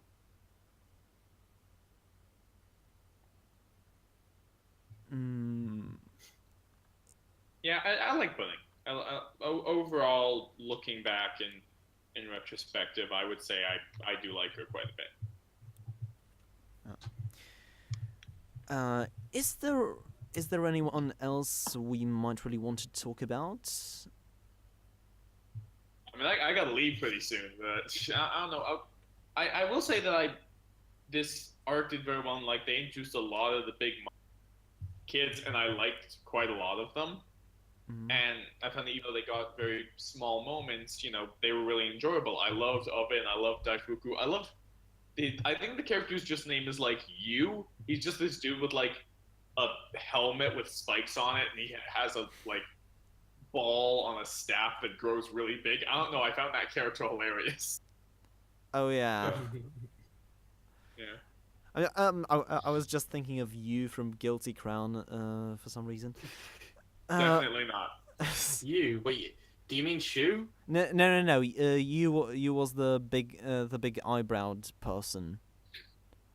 Oh. I love how quickly I forget characters from that series. Yeah. I guess I would like to talk about Luffy for a little, since we might overlook him since he's the main character, but yeah, in both arcs he does what he does best. He brings the best out of people. He made Momonosuke take action and behave like a true lord, and allowed Katakuri to make peace with his humanity. I like some.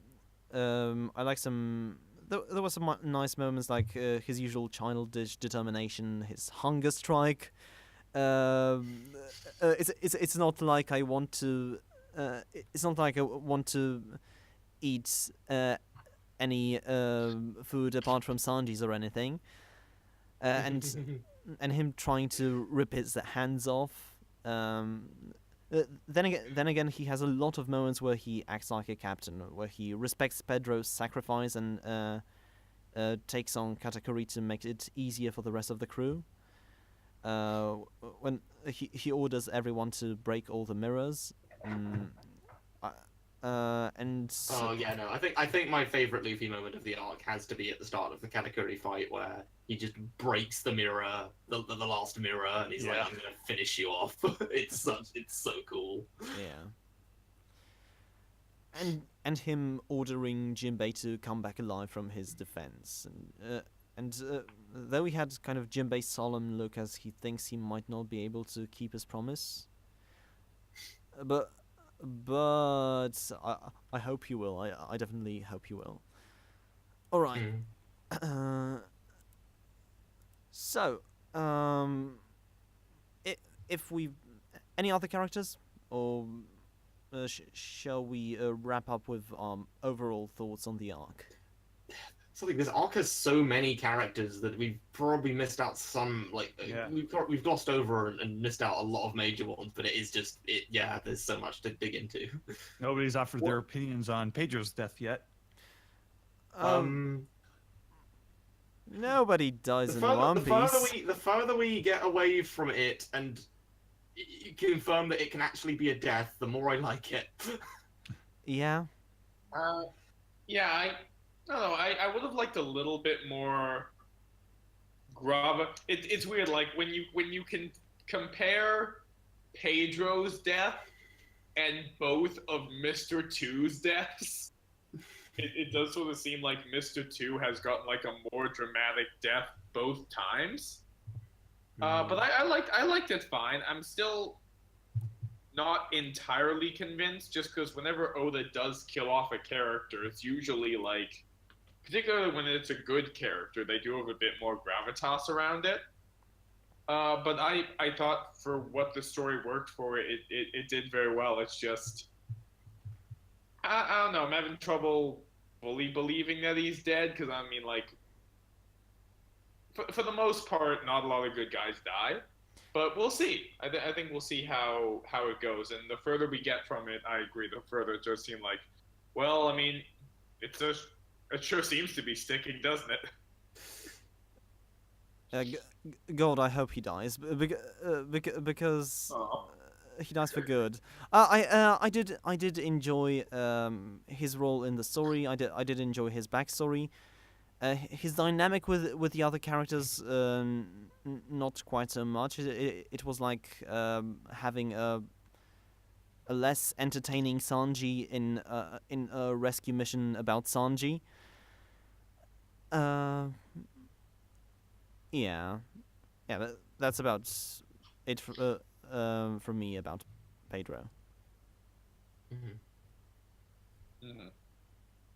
Mm-hmm. Right. All right then. Yeah, I'm gonna have to head out in a minute or two. Okay. That's a shame. Yeah. See you, man. Okay. Yeah. If we're ending it on the final thoughts, though, I would like to not ending, but like if we're going to the final thoughts next. Okay. So. I'd be good for that. All right. So. Okay. So. Nova, since you're the one with the least amount of time, do you want to give your thoughts on Zoe and Whole Cake?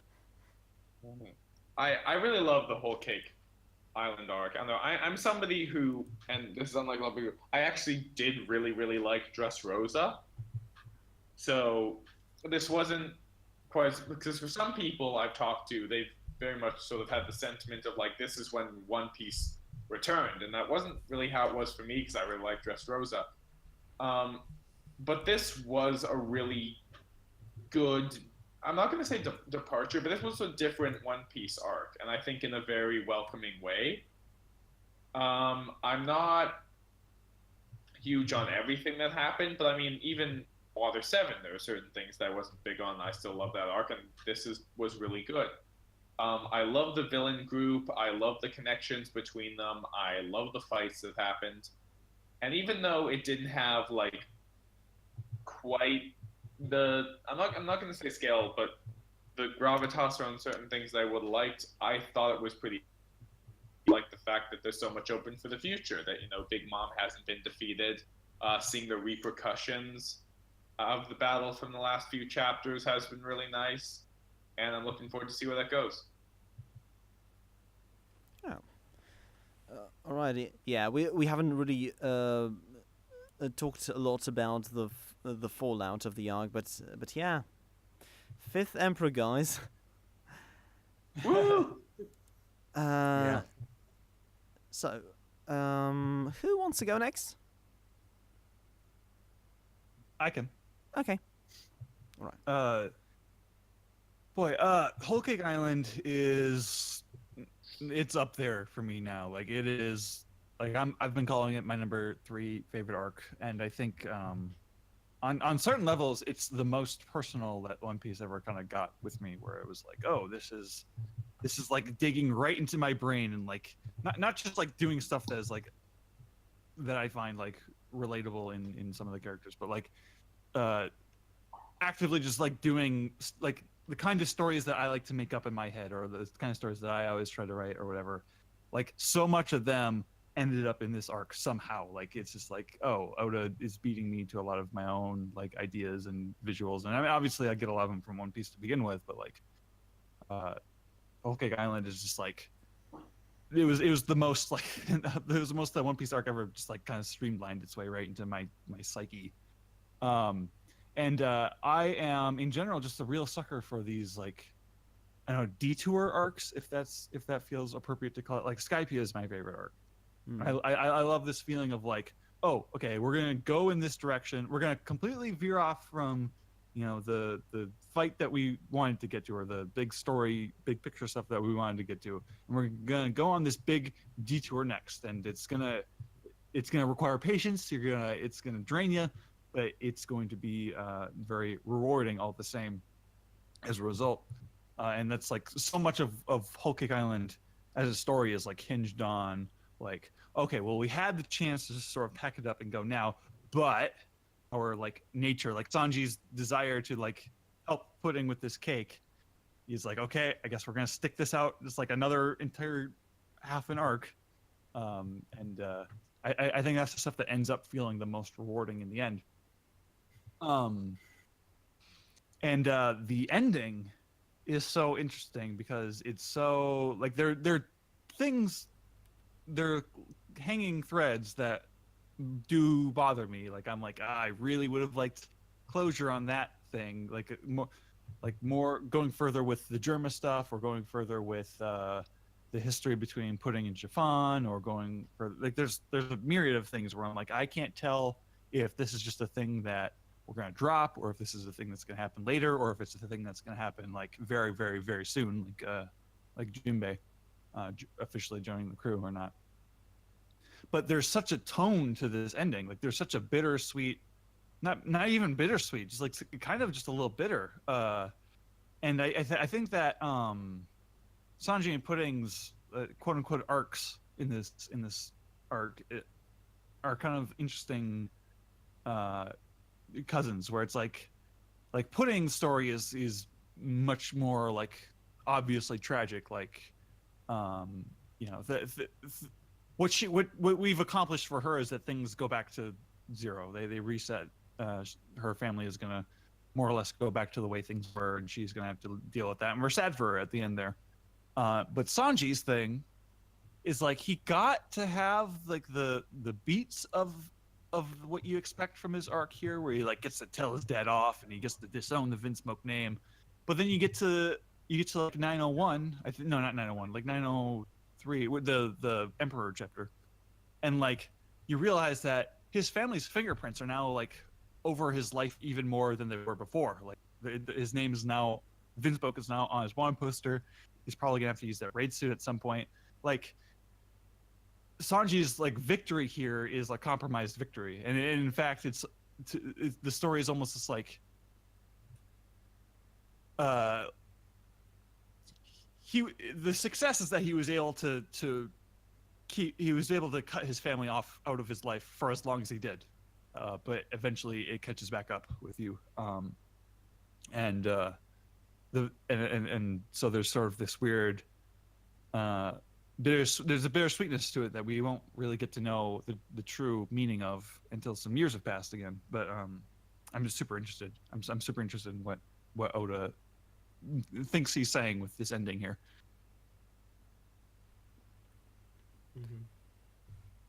I guess I should give my thoughts. I don't have anything quite as like profound to say about it, but I think on balance, just on a week-to-week basis, this arc has been the most I've enjoyed One Piece since like Impel Down. I've like there are so many elements and segments of it that I like. I think it's all very cleverly constructed, like I said earlier. There doesn't feel like there's anything that's like fluff or pointless to it. The Whole Cake Island is such an awesome idea for a setting. Like Oda really went hog wild on character designs, on making the villains cool and compelling and creative. It's like the wrap up of it is a bit uncertain, but it doesn't. Even if I did come down on the more negative side in the long run, I don't think it would sour much of the arc for me, because it just generally have such a good experience with it. On my end, Zoe was both a nice breather from larger arcs and a blast to read. So while Nami's group has been given enough to do, given the absence, embedding the arrival on Zoe with a flashback I feel was a good choice, allowing us to displace ourselves a little from the action, knowing that despite all the hardships, in the end it turned out okay for the Minks. so sandwich in between two really long arcs, it was a good choice. Whole Cake Island was an extremely satisfying arc despite its high-stakes settings. It was probably the most I enjoyed One Piece since Enya's Lobby. It was full of powerful character moments, and despite having just, like Milo said, despite having just as many subplots as Dressrosa, it felt more focused. It was dramatic, funny, emotional, cleverly strategic. I felt like it was also very precisely constructed. It was everything I could have wanted from One Piece, and I do quite agree with what you I think once said on Curious Cat, Sam, that Oda doesn't really follow the traditional 3-act structure, but for this reason, his stories always feel bigger, and that's what I really like about this arc in particular. Yeah. So, despite a bunch of sexist moments, or moments that I at least interpreted as sexist, like Pudding's pretty eye or don't interrupt a fight between men flampe, the arcs also probably had the most panel time given to its female characters, and they mostly almost all had awesome moments all around, independent of the male characters. Lin Ling goes without saying. Chiffon we've talked about. Nami, God Nami. Carrot. Oh, I haven't even mentioned Sulong, Carrot Sulong chapter. Like, that was... How could you, I Sam? could be Is your it- angel or your devil. Mother Caramel, we haven't really talked about, but really was a great flashback character who nicely weaved herself into the theme of deception, and really explained how why Lin Lin was the way she was, all the enabling of her destructive behavior. So Smoothie, we haven't seen much from, but definitely left an impact when she was introduced. We had Reiju, who wasn't really. I wasn't really big on her at first, but later on, I think I kind of gained an appreciation, given how she was. Upon the second reading, I really did like her leftover guild from when Sanji was still part of the family, and her wish to die by association with the Vinsmoke's nature, which she can't really get rid of, at least fully. And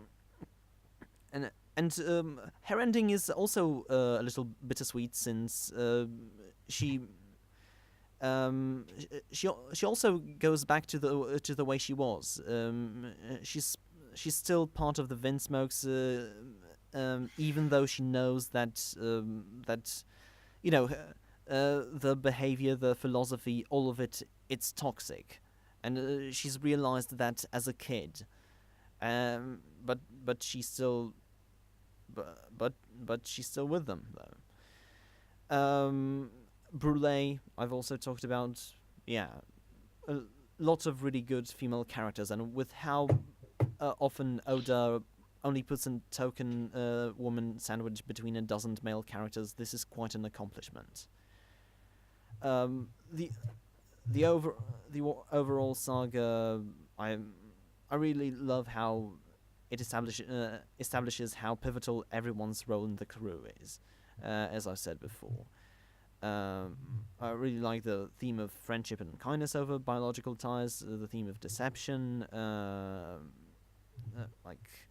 putting in Katakuri hiding the physical blemishes, pudding in general, Mother Caramel, Perospero lying to Big Mom, staking his life on the line. Yeah, it was a great arc all around. So before we sign off, I guess, because I don't know whether you guys still have time for the review of One Piece chapter 905 and My Hero's latest chapter. I could do a quick discussion of those.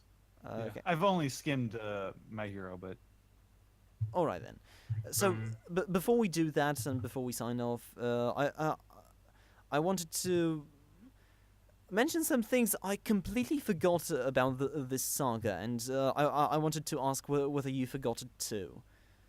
So, number one, Germa 66 was also introduced by another name. Do you remember what was the name? what was the other name they were? Yeah. A family of assassins or something? It was Warmonger. I don't know whether this is a translation issue, but I feel like this was also introduced like another name of the group. That doesn't sound familiar. Okay, so either they haven't used it, and this is forgettable, or it was a translation thing. All right then. So then I completely forgot that the Kazuki clan was the one who constructed poneglyphs. Just somehow it went completely over my head. Number 3, the place to which all the log pose needles point are not Raftel, but what place? Do you remember? I don't think they say what the specific place is. Okay, but there is a sort of activity that you have to do when. I think the story was like Gold Roger got there, and then he's like, "Oh, I get it," and then he had to go all the way back and redo his adventure or something. It was it was close. It was the place where you find out about the road poneglyphs, about what the real way to Raftel is. So one of the 11 supernovas. So number 4, one of the 11 supernovas is now serving after Kaido, as it was revealed through a Denden Mushi. Do you remember which one? Drake? Oh yeah. And Apu. He was, but before, but yeah, Apu. Number 5. So, do you remember what happened to Musket, Linlin's 16th son, and the Minister of Gelato? He died and then he came back. He got his life drained by Big Mom, but then he like popped up again. He did? Yeah, at the very end. Oh god, He's yeah. like just Okay. He's like in a group shot. Okay, so Okay. yeah, I just remember. He's got bandages now. I Yeah, just actually remember. do have to go Okay. at this point, so I Okay. guess. See you, Jonah. Yeah. See you around. And it was real nice to be a part of it and to meet our special guest, which was real lovely. And just, like, in general, thanks for having me on. This is really great. Yeah, it's a great experience for me as well right now. Okay. Yeah. Right. Have a good night. See ya. Okay, so another thing I completely forgot. So Pound, Lola and Chiffon's dad apparently just likes being buried, and that's why he buried himself in the seducing forest. At least that's what he told Nami. This just struck me as odd, and I completely forgot that. It's just like he does like to give character random quirks like that. I also forgot that Sanji has received sword training when he was young, as Judge had said, and he was very surprised that Sanji is using his legs. Judge was a scientist that used to work with Vegapunk. That was also something that seemed like a major thing, but completely went over my head. And Monster Point now has a 6-hour cooldown. And another thing, in one of the cover pages... How long is this list, Wensleydale? Okay, so that's the last thing. I'm sorry. Okay, so while everyone was on Totland, the red hair pirates were also at a wedding, which I'm now wondering. Which I'm now wondering. Is this? He was at also the tea an party alliance, this whole or- time. Ah. Right then. Okay, so let's move on from that, and let's talk about the latest chapter of One Piece. So, can I just give a couple of thoughts? So, generally speaking, I thought it was really cool. I like this whole setting up of where the reverie is going to take place and how they're going to get to it, introducing all these new characters, seeing all these old ones. This is something that I've only really noticed about this chapter. Sakazuki's kind of gone from being like the ultimate heel of the One Piece universe to the Dr. Robotnik of the One Piece universe. In like, So it happens when he you're in kind of charge. feels like more of a gag now. Like he was like when he was like the up and coming fleet admiral. Is like, oh god, this utter horrible manipulative villain. And now he's finally in power. He's just feeling the stress and the pressure of the job and getting angry at everyone. And I did not see that coming as a direction that he would go. So that is very amusing. Although at the same time, I'm wondering if it's going to compromise him as a villain or not. I guess that remains to be seen. I loved Garp's entirely nonchalant reactions to Stelly. Stelly. And then just suddenly realizing, oh yeah, I can't say that's the king. Oh, never mind. And accidentally scaring him even more.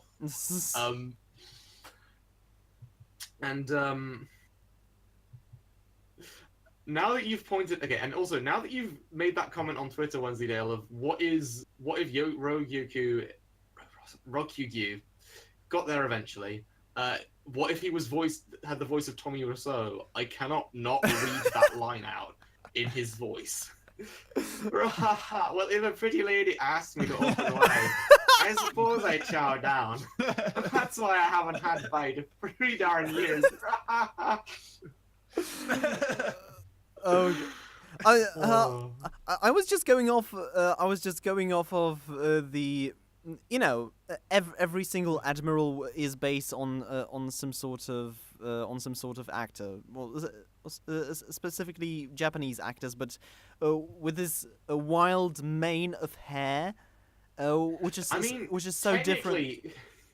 We don't actually know what Tommy Wiseau's nationality is, because he says he's just from America in interviews, but he's clearly not. So I mean, Japanese. He'll be Japanese. He's clearly Polish. He's from my country. He's our national treasure. Don't try to keep him away from us.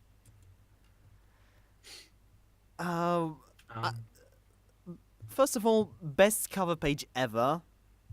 I mean, from all the Straw Hat Fleet guys, Olympus is now my favorite. Just the fact that Oda, I don't know. After okay, I'm just gonna go and create some cover pages to catch up with all the Straw Hat Fleet guys. Oh, and okay, the first one, and the second one, yeah, okay, Bartolomeo and Cavendish, sure. I have ideas for those two. Then we have Ideo, which, okay, I guess we have a conflict between long arms and long legs. I don't fucking know. Then we have. Okay, Harujin's crew. I'm just gonna introduce each member cover page by cover page, and then just Olympus. What the fuck am I going to do about Olympus? Okay, screw it. He's folding his pajamas.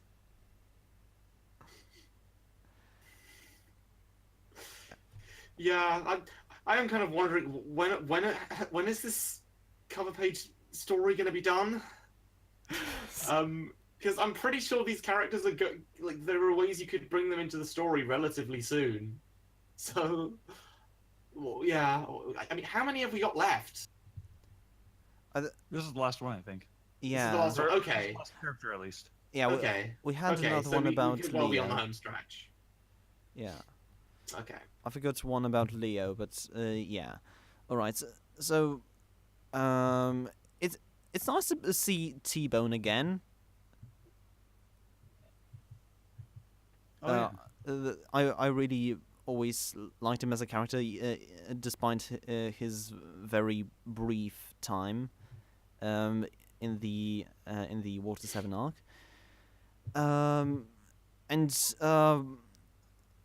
Yeah. So we've talked about Sally a little, and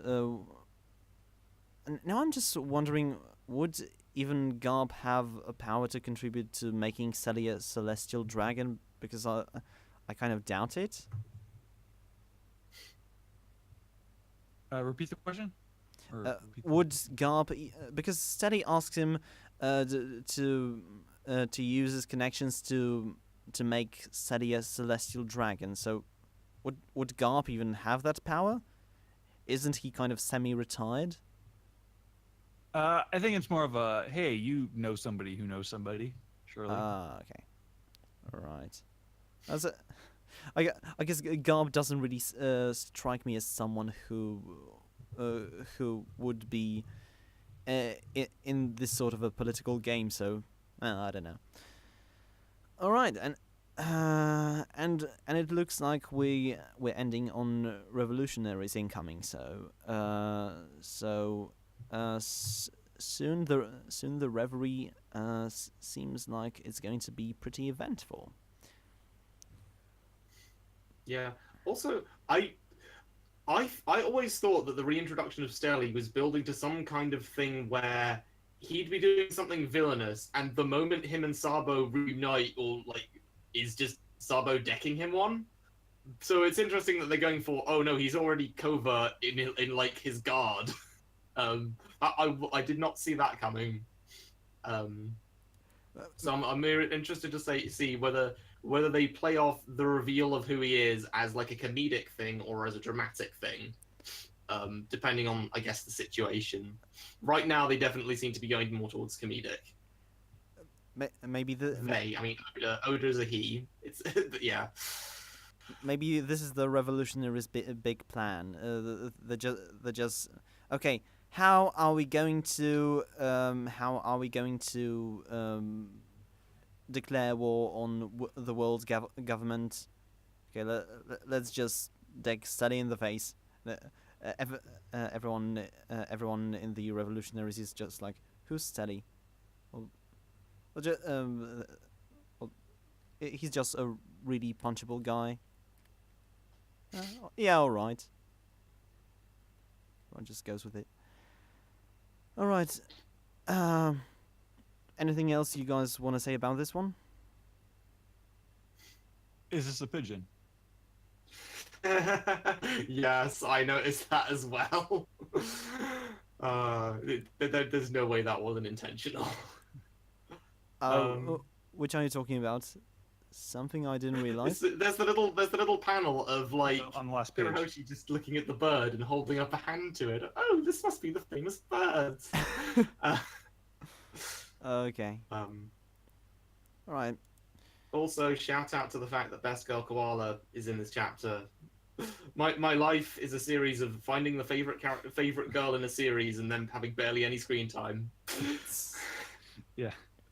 Also, the idea that the revolutionaries, they're totally cool with a world government. They just really hate the rich people in charge of it. It's like this is like the most liberal thing I've ever heard One Piece say in my life. Yeah. All right then. Let's move on to My Hero Academia, chapter 184. Okay. Now, okay, I can get into this chapter, but I do kind of want to go on to a general tangent about the chapters beforehand, because we haven't had a podcast in a while. We haven't really talked about them. The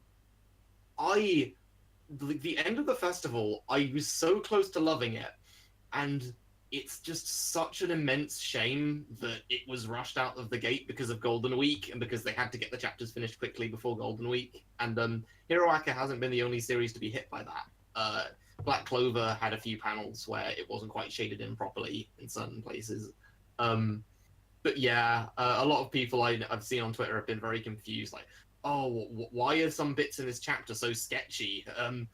And it's such a shame because I love that chapter as a culmination of all of the stuff in the arc, and just like a nice fun party chapter of these characters having this earned little victory thing. And it's really nicely drawn, and you get that little internal monologue from Jiro, and all the people using all the UA members using their powers to to enhance the concert in cool ways. I do think it's such a huge shame that what could have been one of my favorite chapters of the series ends up being well, I guess I'll wait for the Tankaban or the anime version, for like the proper finished version. But yeah, that was a bit of a side tangent, but It didn't really bother me that much, but I agree that this may be may have been a more powerful moment if it was if it had been given the time to be finished, since this kind of this would be more of a visual spectacle of a chapter, but otherwise through enough was conveyed for me to be quite pleased with the resolution of Eri's arc. Also, I feel like the implied there you could very easily get some implied filler out of actually putting a proper song in there, and you also have an extra single to sell people in the anime when the anime adaptation comes along. And then people still post up videos how You Say Run goes so well with that scene. It's not really that's memorable. I think I had more to say on that chapter, just because this one it was nice, but it wasn't as eventful, or like I do like the like everything in it is fine, with Eri being taken in by the school, the wild pussycats.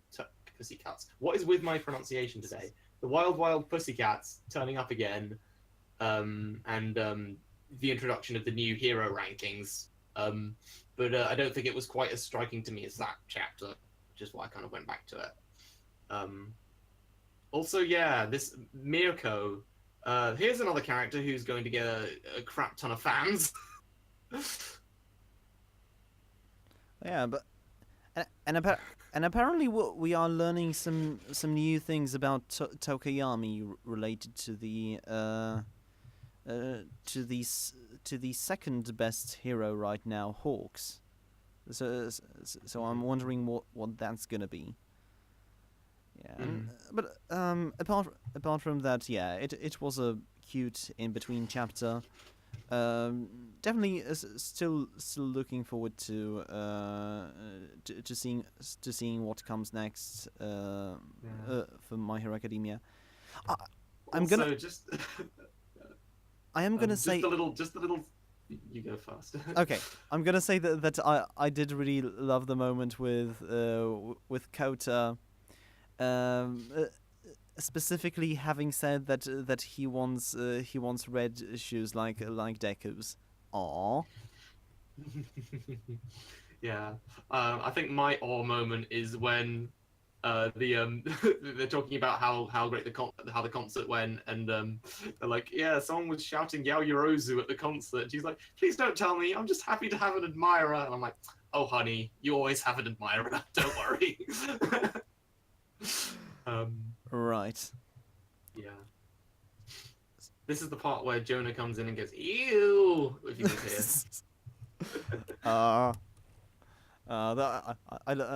I do love that dynamic that you two have. All right then. I guess do you have any thoughts on the chapter, Sam, or do you want to sign off? Oh yeah, I don't really have much to say about because I don't really keep up with the manga that much. So. Oh, all right then. I get you. I hope we haven't spoiled anything for you, though. No, I always like look at every page of the manga. I just don't read it. It doesn't really go in. Oh, okay. Right. So, okay. Right then. So that is gonna do it for this month of Stammer Stream. Thank you for watching, either on my YouTube channel or live at twitch.tv/Wensleydale Cheddar. Yeah. We usually try to record on Saturdays, although we have 2 episodes to go, so there's gonna be it's gonna be all over the place. Although the usual time is at 10 a.m. EST, 3 p.m. GMT, 4 p.m. GMT+1, 5 p.m. GMT+2. You can follow me on Twitter at Cheddar for updates on the stream, on Penganta, World Trigger, friendly faces everywhere, #Race Pokemon Journey featuring our very own Dr. Nova, and many other projects. Follow Milo at Hovin with an H for Hanekawa and Trial by Guilty Crown, a series of anime commentaries he does with Caster. You can find it on YouTube in the description below. Follow Grail on Twitter at Nuclear Android, and follow Dr. Nova on Instagram to see his delicious cooking. That's instagram.com/Jonah_Snow. Not counting my stammering, of course. Follow our special guest, Sam Leach, at Lucky Chainsaw on Twitter. And of course, listen to the One Piece podcast at onepiecepodcast.com. Where can people find you otherwise, Sam? Otherwise, you can find me on Anime News, doing the daily streaming reviews for One Piece, My Hero Academia, and Black Clover. Alrighty then. Huge shout out to iDraw Shitty Art for making our channel art. You can see when you visit our YouTube channel. You can find her on Twitter at iDraw Shitty Art, and she's also on Tumblr and DeviantArt. A sincere thank you to our recent subs. It's thanks to you that we may one day catch up to our very finite podcasting rivals, the Manga Mavericks. Our new subscribers this month are... Okay, I'm gonna mispronounce it anyway. Shmi is weird. They have dabbing steampunk-looking person in the background art. One Swordner. Most likely from my South Park audience, given that they have Comedy Central in the subs. Also from that Catty the Cat loves Scootaloo's Creek and Style. So hello, our South Park audience that hasn't realized that we're mostly doing manga stuff at the moment. And Eddie Tomac Fanatic, it's 2018 AUTTP, who actually does have some weird animations like I do myself. So do check out the channel and watch those. Right then. thank you very much, Sam, for coming on the show. It was a privilege, and it was a pleasure for all of us. So Yeah, thanks for having me. It was great. It was great talking about One Piece. I wish I could have. I wish I could have structured my notes some more, maybe instead of going chronologically. But yeah. Sorry for getting a bit experimental on the podcast we were having you on. That's not a problem. All right then. So, all right. So 2 episodes to go. And once again, cheers for watching, and we will see you next week. Take care. See ya. Bye.